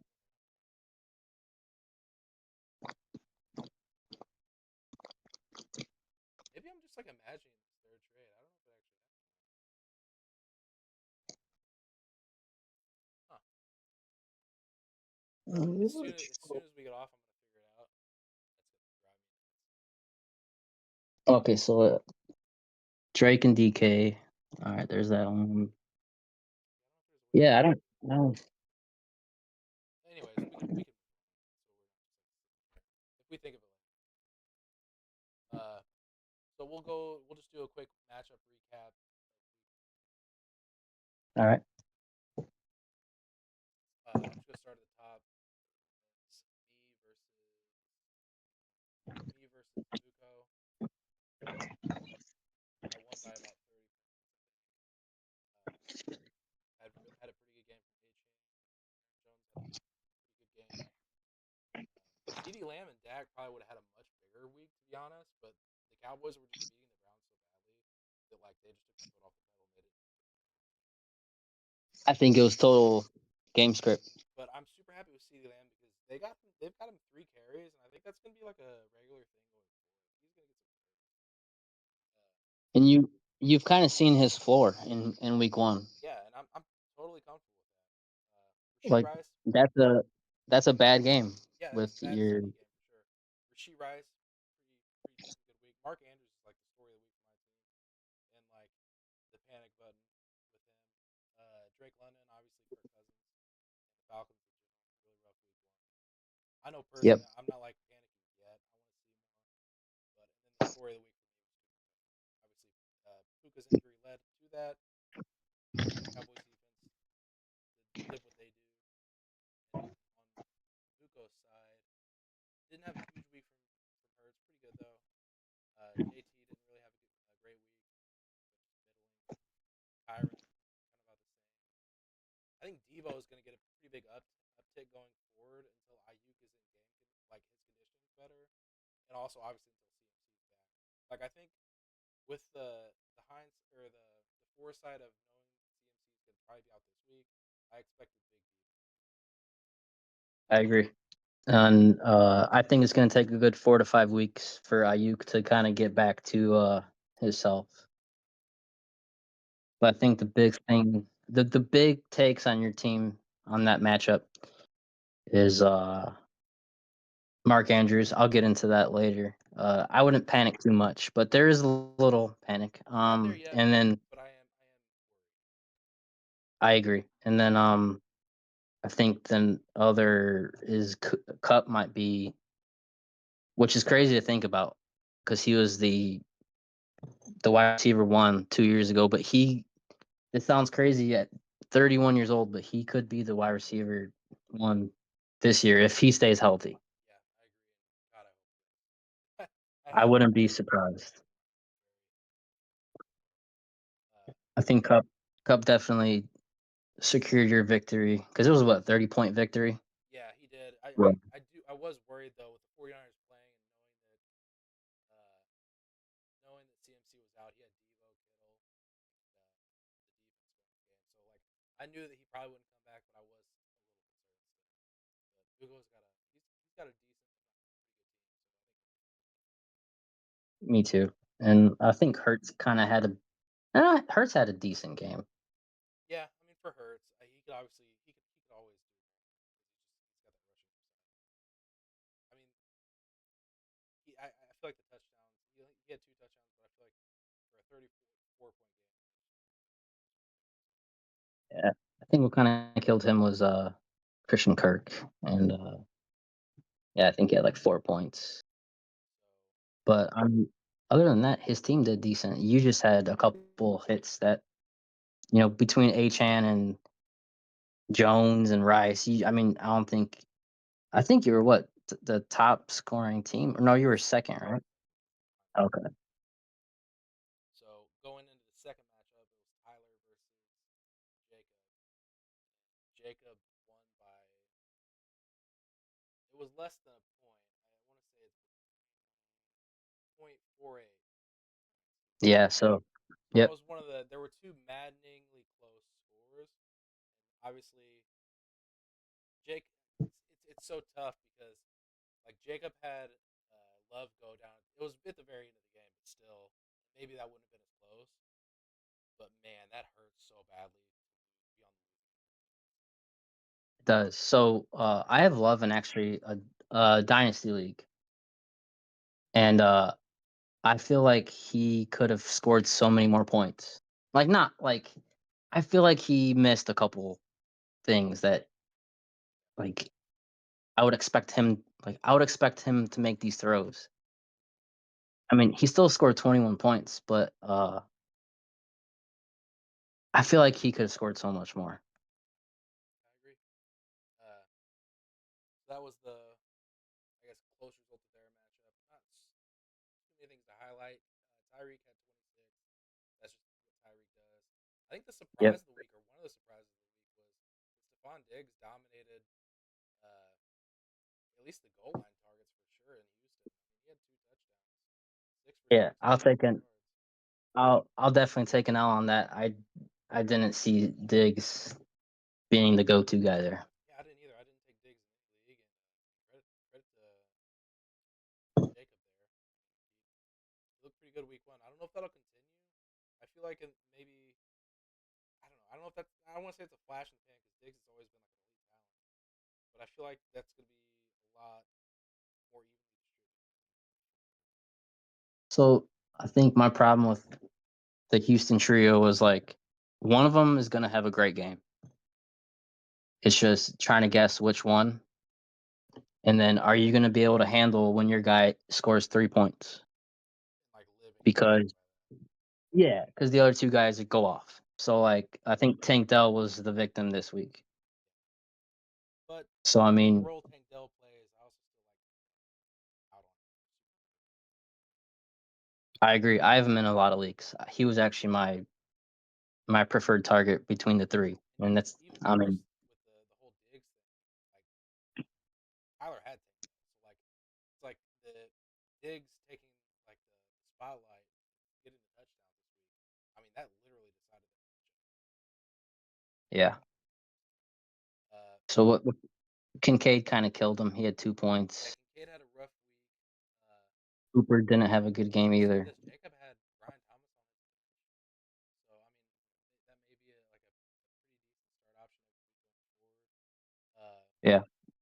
Ken Walker looked pretty good before he. I mean, he had 20 carries, so he had the volume before he got hurt. Before he, I didn't watch that game, so I don't know what happened. But I and feel then like that's his MO. Like do good and then get hurt. yeah, I feel like that's just who he is. so it'll be interesting to see if he plays this week. But yeah, I didn't watch that game. I didn't either. One of the big things that I noticed in week one, or one of the big stories for me, and kind of frustrated me, is Josh Jacobs was really good. Like, I guess it didn't. Me too. Looking at the stat line, it didn't really like pan out for fantasy, but I thought for real life he looked Yeah, so I was gonna say between like I think him and Derrick Henry have comparable like backgrounds. Like they're I mean Derrick Henry's a lot older, but like going into the season they were like going around the same range. And between the two, I'd rather have Josh Jacobs. I feel so more confident in him than Henry. Yeah, I wish I took Josh Jacobs instead of Cooper. Wish I would have taken Cooper Cup. That's just the way they looked on like on film Well, with their new team. that was the result of their matchup. Tyler, I feel for you, man. That's I don't want to say it's like an all timer. It's definitely up there with like one of the. It's probably top 10 in terms of worst I've seen. It's just less than a point, so naturally it's gonna suck. But I feel for you, man. I know that really sucks. And obviously Jacob feels pretty good. The next matchup Okay. is the other close matchup, and obviously an even closer That one matchup. hurts. So That one hurts. So like I even said in the chat, I would rather get blown out by like 50 points. I would too, and like easily. And well, I will say this: unless my team just like had a crazy good week, and it's like gives me optimism going forward. Yeah. But even then, it sucks. It feels like you wasted it. Yeah, you won by point, or you lost. Sorry, by point 26. Yeah, that was so honestly the thing that hurts the most was the Vikings. Uh going against Daniel Jones. Like that killed me. Yeah, I mean, Cleveland, I think they got like yeah, they got 3 points going against Dallas. So man, that it hurts, but I mean, that's fantasy, you yeah, know? and it's crazy to and like don't get me wrong, I get it because Daniel Jones, but it's still crazy to think that he started and to his credit, he started the Vikings defense. I don't know if that's something I would have done before week one. I wouldn't have the balls to start the Vikings defense, No, I'll tell you that. it certainly worked out for him. And obviously, he had Godwin, who's like a good value this year. It's so crazy how close that game came down to at the end. And obviously, I think the literal last catch by Garrett Wilson sealed it. But Yeah. I mean, it's just I can't So imagine watching that game, especially because you had Brees, he had Garrett Wilson. That was yeah. a really maddening pick. Yeah, so honestly, the what it came down to that week, what kind of like I was looking back and Pollard and Godwin. Yeah, I mean, those are late round guys that got 20 plus points. So I mean, credits to him for like, those are great picks. and it sucks too because obviously in hindsight, J.K. Dobbins was going to be like the clear lead, at least in week one in the backfield. Maybe even start him late. You know, there's a lot of obviously hindsight's 2020. You never want to pick him in Yeah. that game. He also had a lot of points on the bench. Make too much of a counter argument there because Anthony Richardson had 31 and Jamo on his bench with 24. Yeah. So I mean, you could take, and then I had uh like you said, I had J.K. Dobbins, but my running backs were my 1 and 2 picks. There's no way I'm benching them. Yeah, no, you can't. You've got to start them. You start Yeah. both of them, especially when they're both three down backs. And also you didn't have a bad week. It sucks and it feels really bad because you lost by such a close margin. Neither of you had bad weeks. 131 points. Like No, it was a great game. So it hurts, but at the same time, I don't feel horrible because it was a decent game for my guys. But that's why we it, do it. It's like Monday Night Football, and we had two matchups in week one come within less than a point. It sucks for whoever's got to lose, but it's also just really good. exactly. Yeah, you. That's just fantasy football. That's why you play the game. The It next, was, sorry, no, I was just saying it was fun to watch. So like I'm a Bears fan. If it wasn't for fantasy football, I would have no like I wouldn't want to watch that game. yeah, Like I was glued to that TV because of fantasy. and having one of your guys go. Yeah, I agree. It definitely makes watching a lot. I don't know how people don't. Yeah, Not that I wouldn't still watch football, but my God, it makes me. it does. So moving on to the next matchup, it was Manny versus Ryan Becker, and Becker was the highest scorer on the week with 146 points. So obviously he took the win. But Yeah, it was crazy because Manny got out to a hot start with both Mixon and yeah, Saquon. So I on one hand it's like Manny lost, but like he's also got a really good running back stable going forward in Saquon and Mixon. And then Amon Ra had like a really uncharacteristically down week.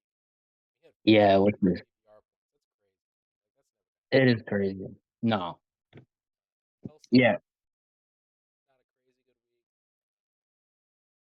For some reason, I thought he caught a touchdown, but I guess he did.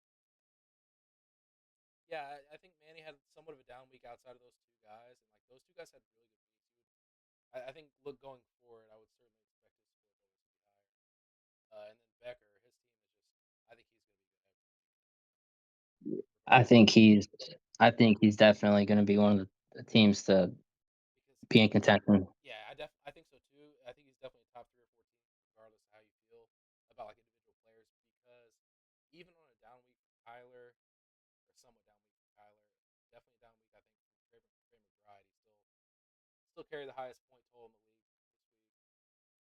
Montgomery is a really good serviceable RB2. I really like that pick. Yeah, Uh, we already talked about Ramondre being really good value in the draft for him. Jamar only had 12 points and still had a really good point total. AJ Brown, talked about him a lot in the draft. Recap, great pick there.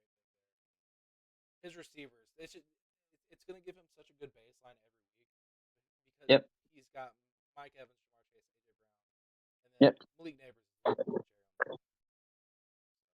And you already know week 5, 6, 7, 8.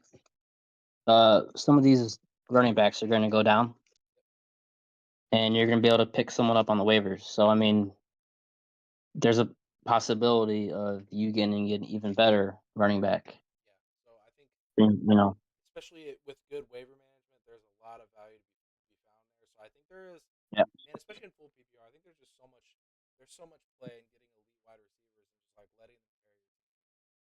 yep. I've I've done that. I think a couple years ago, I fully like. You know what? I'm a punt on running back, and it was I had a great season. I was like, you know what? I'm gonna start relying on these stud wide Yeah, receivers. you were the first person that I saw really do it in this league, and I think you were the reason that like I kind of converted, and I'm like, not fuck running back, but like I want elite wide receivers to carry my team. I want Exactly. obviously That's, I want to start for every week, unless I have just like a crazy thing fall to me where I've got crazy good value at running back, just yeah, somehow fall into my lap. But yeah, I love that strategy, and in full PPR, I think it's definitely the optimal way to go. especially with your extra flex. Yeah, no,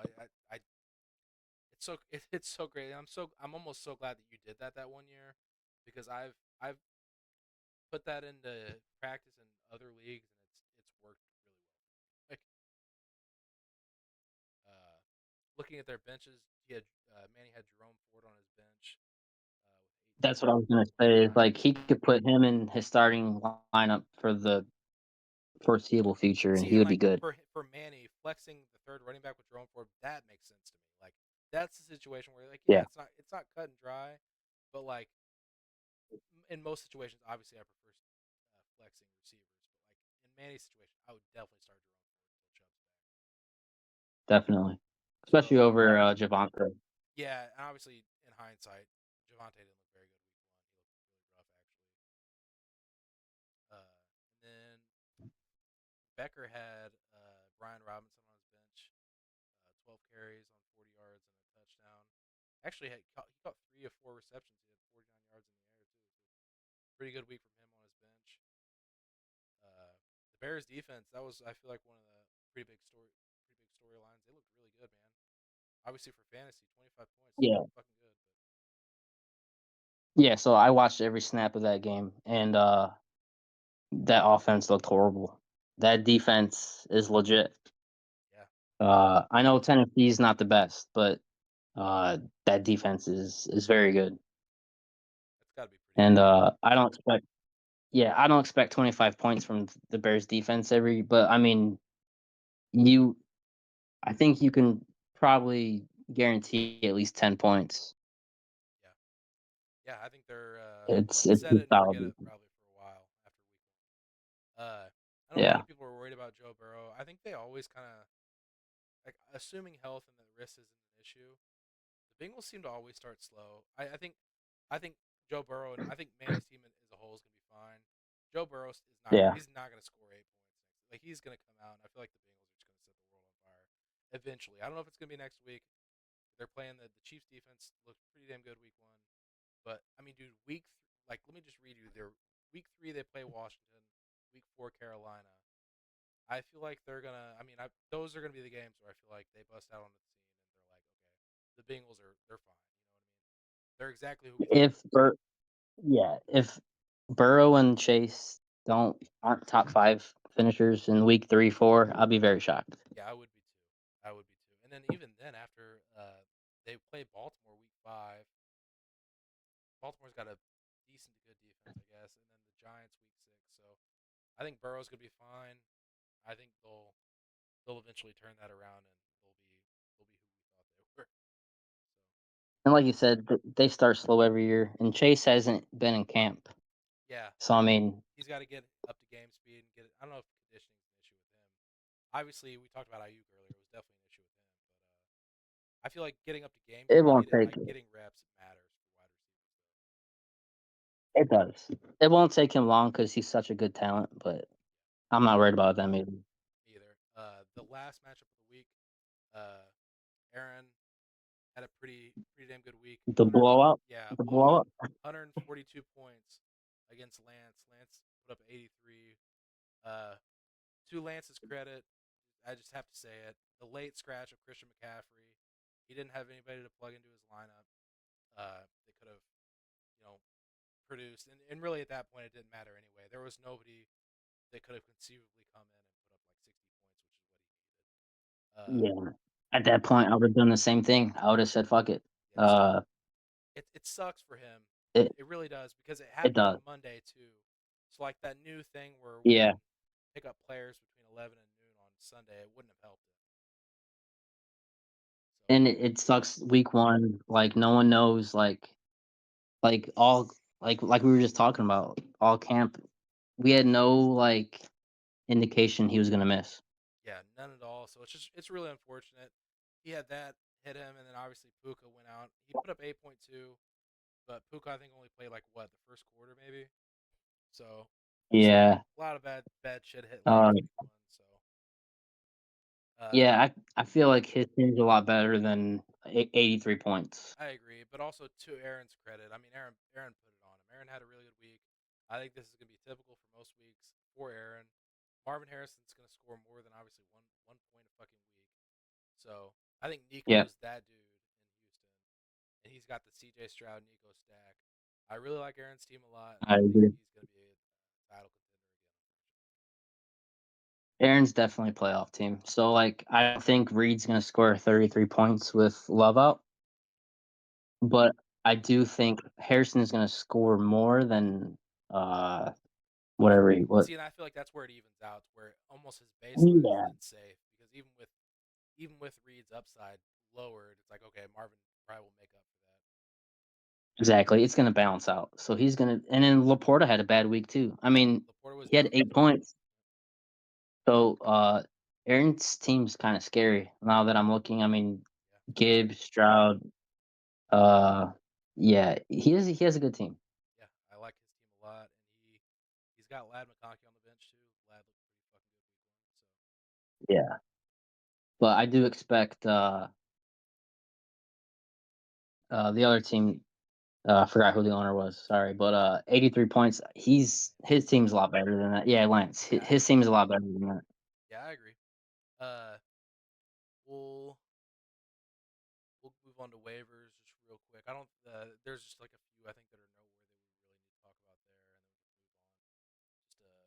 Just Uh, like a quick preview for week 2, and then we'll try to wrap it up. But I know it's getting kinda long, but yeah, yeah, we're running they're, a little late here, but we I feel like having the draft recap is really what it's fine though. yeah, I don't mind. I enjoy talking The about good it. thing about it is I think AJ, for example, like I think he listens to this while he's at work, or listens to things like this. It's like people like that tomorrow who are at work, they can listen to it if they want. If not, I don't really give a shit. It's So, fun to talk about. yeah, and it's just also just fun to talk about the league and the happenings of what's going on. So, moving on to waivers, the big bid, and I'll let you take the floor on this, was Isaiah Likely, and you won Likely with a bid of 41 fab. Yeah. The next closest bidder was Uh, Jacob at 26. yeah, so, uh, kind of been hinting at this all night, but, I'm really big on Likely. Like, obviously, hindsight, I probably over obviously so, like, my bid beginning of the week was, like, 30, I think, or 32, and then, like, as I dug deeper into the situation, I was like, "He's my guy." Like, I have to get him. Yeah, So, I bumped it up to 41 because I knew that that was gonna be, like, a lock. And that was my top, like, I said, "If someone would to bid over 41, then they can have him." But, so it might seem crazy, but the more that I dug into the situation, the more that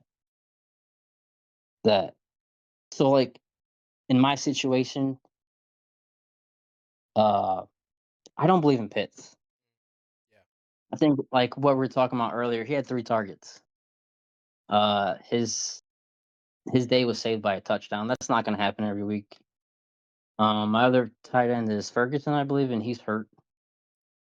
Um, so as I was watching that game, the Ravens run a lot of 12 personnel. So, like, they run a lot of 2 tight end sets. So, like, Isaiah Likely doesn't need Mark Andrews to succeed. yeah, You know what I'm saying? So, like, yeah. I agree. I think that the Ravens going into the year, I think they're probably their plan all along, even go before Mark Andrews got into that car accident, and before Mark Andrews didn't practice for 3 weeks, and probably isn't in like the greatest conditioning right now. I think before all that ever happened, I think Isaiah Likely they planned to have him be like the third receiving option this year, the third target, I guess, for Lamar. Because if you look at it from a talent perspective, he's always been great when he's gotten the opportunity.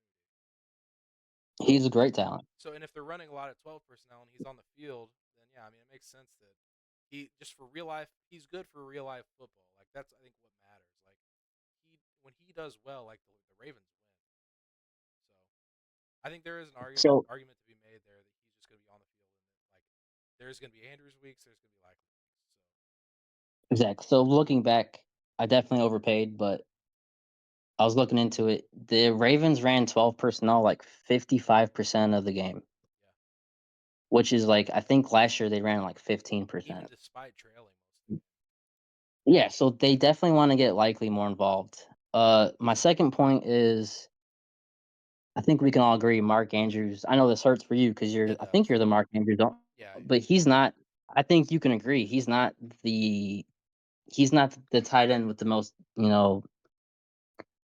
Like you could probably say I wouldn't say injury prone, but he definitely has been hurt a lot more than others. But yeah. the counter argument, I feel like, at least for week one, and again, don't know what's gonna happen week two. But looking back at the game, they bracketed coverage to Mark Andrews a lot to the point where I don't think Lamar had really an option other than to pass to Likely a lot on those plays. Like a lot of those plays, like Mark Andrews was double covered. They I feel like the Chiefs' game plan going into that game was like Mark Andrews is not going to be in this. Like Yeah, they even triple teamed him. Like they took him out of the game. yeah, so that gives me a little bit of confidence going forward that maybe Mark Andrews will bounce back. But also just looking at it from the context of like, man, he literally didn't practice for 3 weeks. That is a lot. Like going into week one, you're trying to get your legs under you. Like so I do think it'll be better going forward. Just like it did suck though. Like a lot of those plays, seeing him in line blocking and Likely out catching all these passes, like it sucked. I won't say it did, but Well, so he kind of like same thing with Kittle. He kind of suffers from being a good tight end in real life because he's a really good blocker. yeah, he is. And the Ravens line was horrible. Yeah, So like I seen that like all right, they're using Andrews as a blocker and they're going to Likely because they trust Likely. They used him last year when Andrews went out and he did pretty good. yeah, Um I think Andrews is going to have a lot better games than that. I think that was the worst game of Andrews, and I personally think that Likely doesn't have a 26-point game. I think that was his best game. but he'll be involved enough to where he'll be worth having. Yeah, he'll be involved enough where I can start him over Pitts if Yeah, Pitts that was gonna be decides my to. next question with you bidding up for him. It like I don't know what you're planning on doing this week, but do you expect to like start him over Pitts going forward, or is it just gonna be like a week by week case? I'm probably going to start Likely over Pitts until I can see more out of Kirk Cousins. Gotcha. And like my third point is, let's just say Mark Andrews does go down. Where would you rank Likely as a tight end? I think he'd immediately be a top 3 or 4. I would rank him four. So last year, I think I had like $50 left over on my bid, like on my fab. At the end of the year. Yeah, so I was like, man, I wish I could have spent more like week one or two on Puka Studs or early. yeah. So like take your dumps early. You know what I'm saying? Yeah. So I think like normally that's a really good strategy. I really do. Like in so years past, it's netted you guys like Kyron, Puka. I'm not saying likely is going to be that, but I think he's my best option at tight end going forward, and that's kind of why I took the 40% dump. Yeah. So that was the big bit of the week. The next highest I think was for Alan Lazard. Aaron got Lazard over. Actually, he was the only bid I think actually. Now he bid five bad for Alan Lazard. Uh, the next highest bid after Lazard was Tyler Lockett went for four fab to Lance, and then there were 3-0 bids. So Lance got Lockett. Lockett looked pretty good week one. I don't know if that's going He to did. continue. I think Metcalf is definitely still the wide receiver one there, but I think Lockett showing that he's still productive, uh, even at what is he 31. Yeah, I he's old, I but think that could still be but a pretty good so value. I think Tua can take a page out of his book. Have you seen Tyler go down like when he's about to get hit? But with the way he slides, you mean? Yeah. Yeah, Like that makes sense. he doesn't take big hits. He protects his body,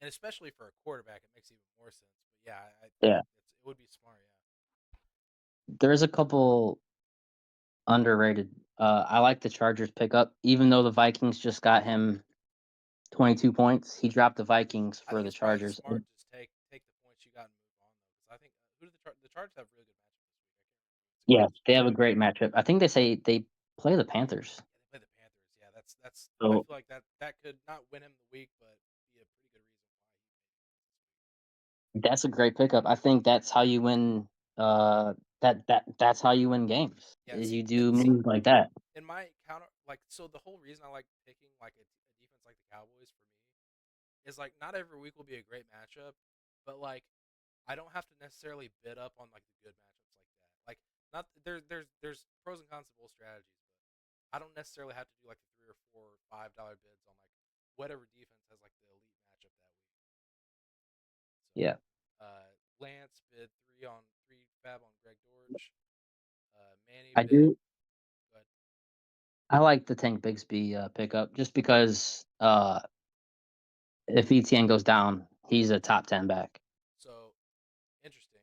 Um, he bid one fab on Tank Bigsby, and I'll get to this in a second. But Tank Bigsby is no longer on his roster. What? Yeah, so Jacob then bid one fab on Bucky Irving. Becker had a zero bid on the Jaguars defense. Uh, Tyler zero bid on Baker. So he's got Baker to stream, I guess. Now in hindsight, he's probably gonna stream Baker week to week. At least I would assume so. I don't know if there's any other good streaming options right now on the waivers, but that'll probably be Okay. his immediate backup for Tua. And then I put a zero bid on Jeff Wilson when I thought that HN may miss. Okay, so he dropped Tank 8 hours ago. Yeah, so and then obviously waivers ran again today. Aaron put $1 fab on Tyler Johnson. Buko had a zero bid for Hunter Henry. I had a zero bid for Alexander Madison, and I had a zero bid for Jaleel McLaughlin. And then I love not to interrupt you, but there you go. McLaughlin I think can be Yeah, if he a is great pickup. the back to own, I feel like they're gonna suck this year no matter what. Like it's not gonna be a great offense, but I think since he's like the younger, maybe more explosive back, because dude, fucking Javante looked like shit this last He week. did. So I like I that was as like a contemplating speculative ad. I was contemplating on dropping Dobbs for him, honestly. Yeah. So yeah, I like that as like a speculative ad. Obviously, it didn't cost me anything, so it doesn't really matter either way. And then Jacob dropped Pat Firemuth 9 hours ago. He also dropped Jordan Love, and then Manny dropped Tank Bigsby. So that's pretty much the summary of waivers for the week. The love thing is I have him in a different league, and the Packers haven't ruled him out. It is irritating because he can't use him in his IR yet, Yeah, but and you know he's not going to play. yeah. But also, he probably So did that too because he has Mahomes now, so he's like, I don't give a fuck either way. But if it were me, I probably still would have dropped him. But his prerogative. No, I his get why he did it I because get it why is he did it. annoying, It's just like but I wouldn't do it either. it's just like a sunk cost like prospect. It's like man, I know looking whatever round I picked him in the draft. It's like I hate looking at like a sunk pick there. But Yeah. he's got Mahomes now, so it really won't matter anyway for his team. Just looking forward real quick. We'll do. I don't know if there's really much to look forward to in week two, but we'll just do a really quick matchup preview. So I play Jacob, and then obviously tonight we both had running backs going, and basically the way it shook out is despite James Cook having such a huge first half, Devon Achan had so much garbage time and PPR dump offs that he actually ended up outscoring James Cook by a point. So they It, basically, it what's that? yeah, it kind of sucks. You guys had great nights, but you guys kind of canceled each other. Yeah, so I actually like that a lot for me Got a lot. personally because James Cook was one of my concerns this week, and then obviously Josh Jacobs is my other concern. I'll get to that in a second, but I like my matchups a lot this week. I Jordan Mason against the Vikings I like a lot. He looked really good last week. I think that's really good. I think the Cowboys will have another good week. Uh, I really like Rasheed Rice against the Bengals. Don't know how to feel about Drake London, but I feel like I can't take him out. They take him out of my lineup. Mark Andrews, I have to start him. I don't really know how to feel against Yeah, him until we see I it. think Mark Andrews is going to be good. The talent is too good to not start him. Yeah, I'm hoping for a bounce back week, but again, I would be lying if I said I'm super confident. And then the smash of the week for me is going to be Cooper Cup against the Cardinals. I'm so excited about that. That's a no. Like that's got to feel good to. I have him in another league, and I'm so excited about Cooper Cup. Yeah, I mean it's hard not to be, man. It's really, especially knowing that Puka's on IR now. Be the only he's gonna be the only pony out there for at least 4 weeks now. I'm really excited about it. But Yeah, that I being never said, root for injury, but I don't that was either. one But injury. when I it was like, I didn't mind it. when it works to your advantage so much, you're just like, oh well, maybe that's acceptable. Yeah, So I think actually last night getting 20. I really like my matchups on the week. I think I kind of went into that a little bit. I'll go into Jacobs a little bit too, just to be fair. But I like my matchups so much. Dude. I think I'm gonna have a really big week this week actually. So HN getting 29 to start me out. I think it's gonna be a big week. But I agree. and also I like so he has Mahomes against the Bengals. I think that's a good matchup. But I think a lot of it is gonna go to Rasheed Rice. So I think it won't cancel Mahomes out necessarily, but I think that may work to his detriment. I agree. So he's got Josh Jacobs in a really good matchup against the Colts. I like that a lot. I think DK against the Patriots. The Patriots defense actually looked pretty good week one. So I don't know if that's like a great matchup. I don't. I wouldn't say it's like awesome.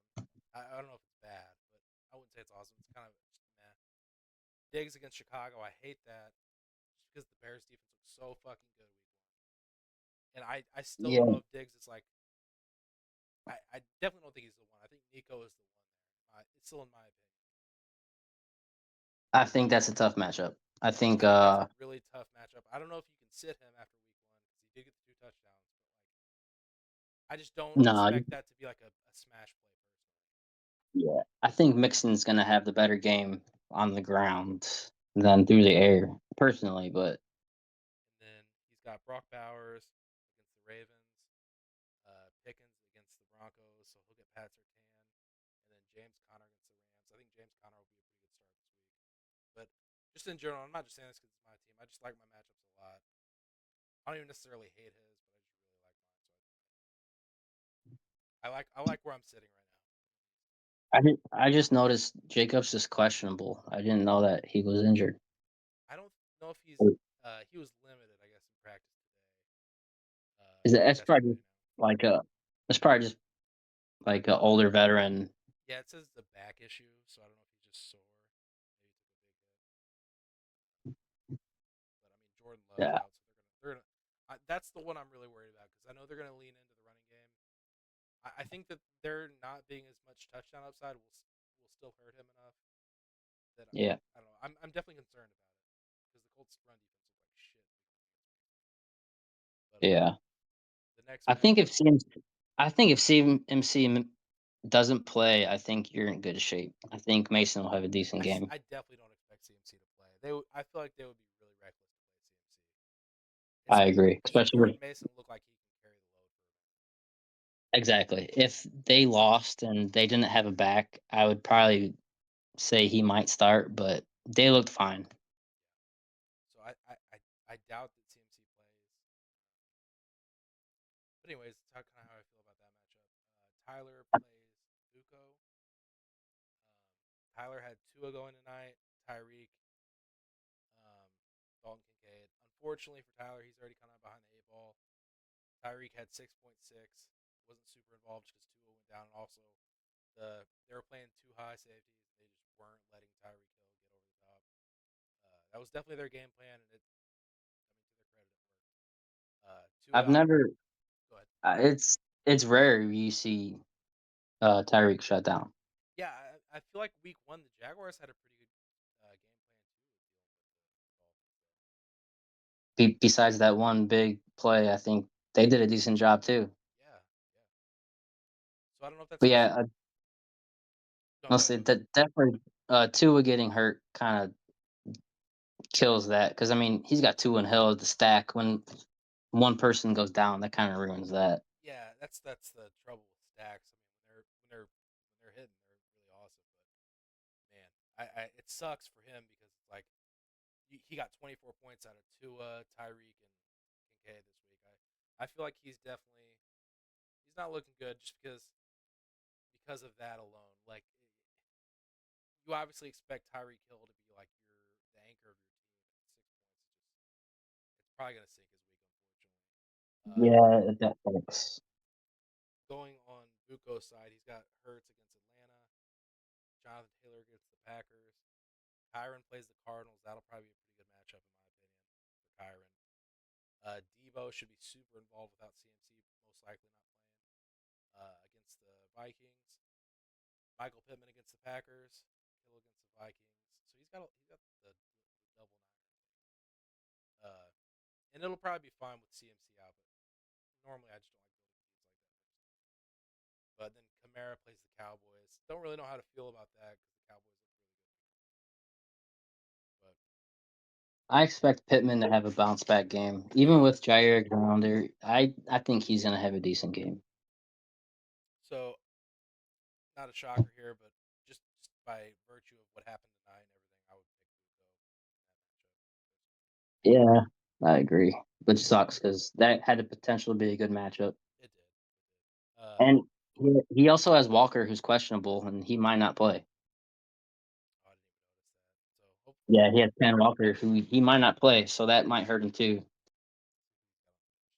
he's got Jalen He Warren, but he, he's got Charbonnet. he So does have he has Charbonnet, so so that's he's not an basically issue. covered. But also, Charbonnet hasn't like looked great when he's gotten the backfield himself last year. Unfortunately, because I really like Charbonnet coming out as a prospect last year, but there were like Me I too. think 2 or 3 games where he got the backfield to himself, and just like didn't really do anything. Yeah, The next matchup is Ryan Becker versus AJ. AJ had Khalil Shakir go tonight. He gave him 10.6 points. I think that's all you can ask for. Is like I Yeah, think he's not too mad about that. yeah, no, it's just I mean, especially as a flex, he's just kind of like a floor play. Yeah, I still personally would pick Becker in this matchup. Just 'cause I just it's so hard to pick against him on a week to week because his receivers give him such an easy baseline. But I feel like I'm probably gonna pick Becker in most matchups in most weeks, also just because I love his team so much. I agree. I really like the Bijan trade for AJ, so I won't say I'm counting him out in this matchup. Like I think he can make it close. Garrett Wilson has a big game. Um, Godwin if he has like a similar game to week 1, and then Bijan obviously carries him. I think he could bridge that gap. I just would personally probably pick Becker in that head to head. I might take AJ. I Really? think AJ he I know why he traded Mahomes because Richardson looks so good. I think that was the case, right? That was Yeah, that's why. definitely why. That's definitely Okay, yeah. So he upgraded like that. That's gonna be a good game. the The Packers. only the only thing Oh, the the only matchup. thing I don't like is Schultz Yeah, see, against McBride. that's where I think he's definitely got an advantage on the Bears side. Because Schultz could catch a touchdown, but I mean, like against the Bears, I highly doubt he's going to be super involved against like a pretty damn good Bears defense. They've got like a really good linebacking core, so I don't see it. That's gonna be a great game. I think that might be the matchup of the week right there. I think it could be close, but I would at least slightly edge Becker. So the next matchup you were involved in, you had Josh Allen go tonight along with Jalen Waddle. You got 20.2 out of them combined, which I'm sure you were disappointed with, just because Josh Allen's Yeah, usually a pretty high yeah. baseline. So after the game, I was a little disappointed. I don't feel good about going up. Aaron's got a great team, so like I needed my top two guys to kind of show out, and I wouldn't say they did that. Yeah, it sucks too because with Allen, you just normally expect at least like a baseline of like 25 points. That's Yeah, and that's he just didn't kind of what need it is. he didn't need to do much tonight.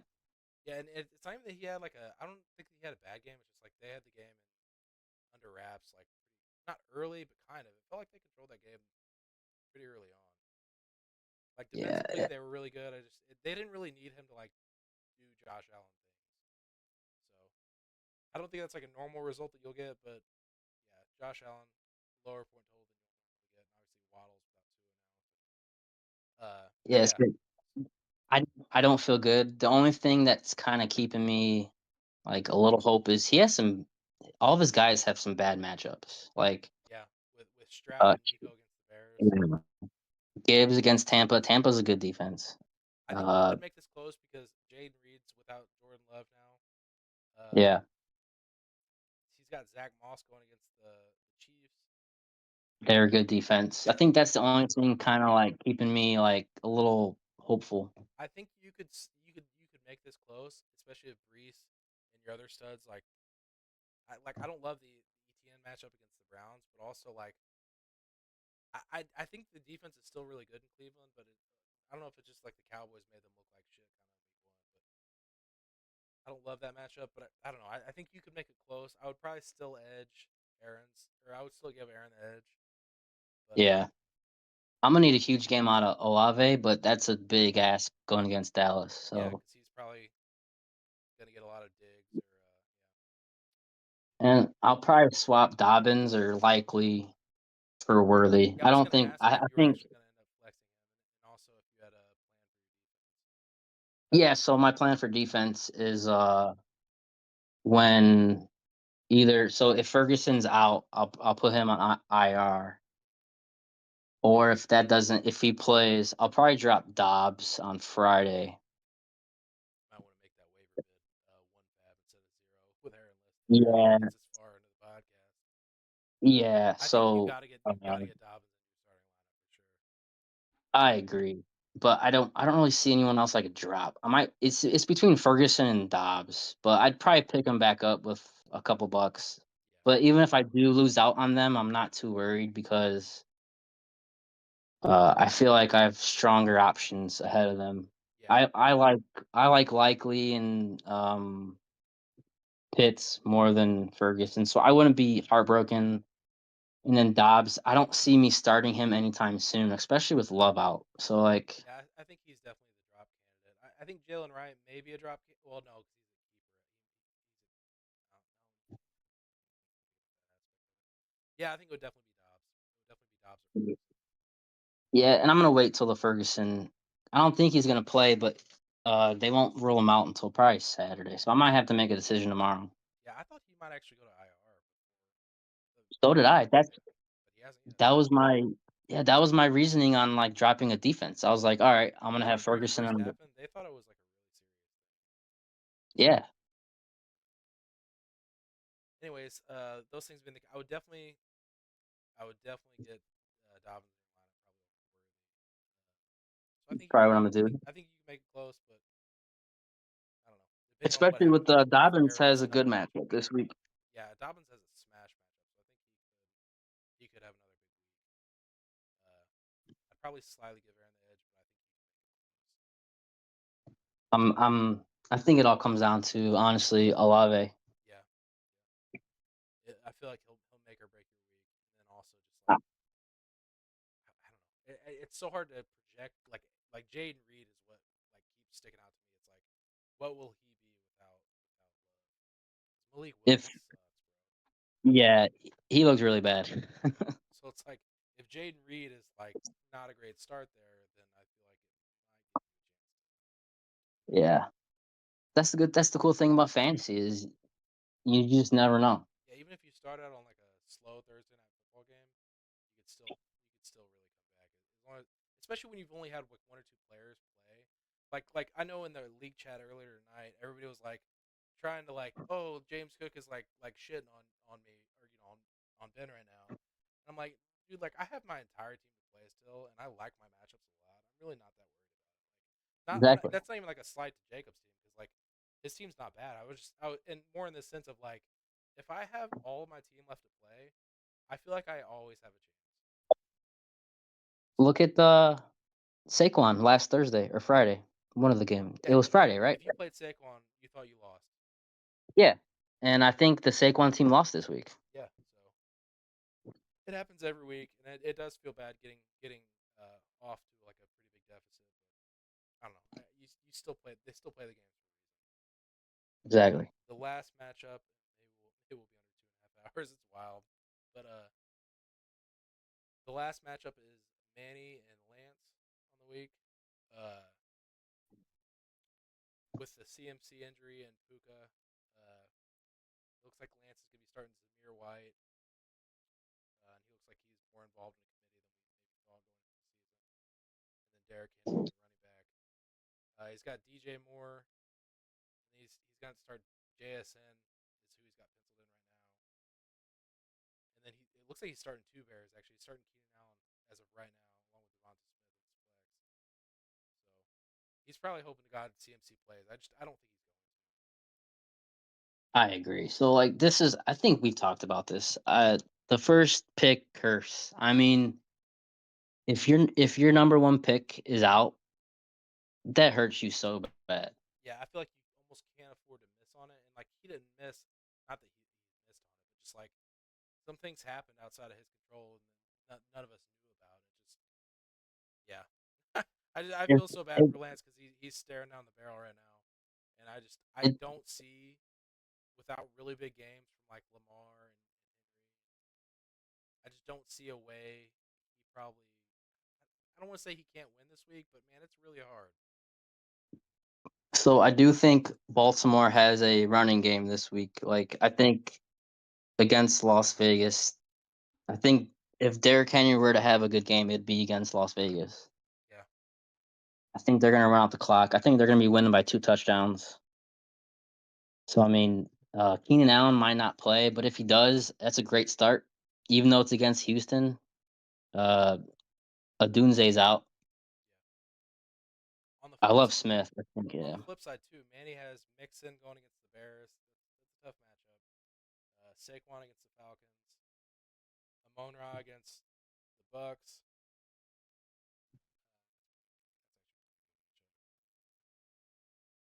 actually I don't like the Jerry Judy. yeah. I don't like the Jerry Judy flex. I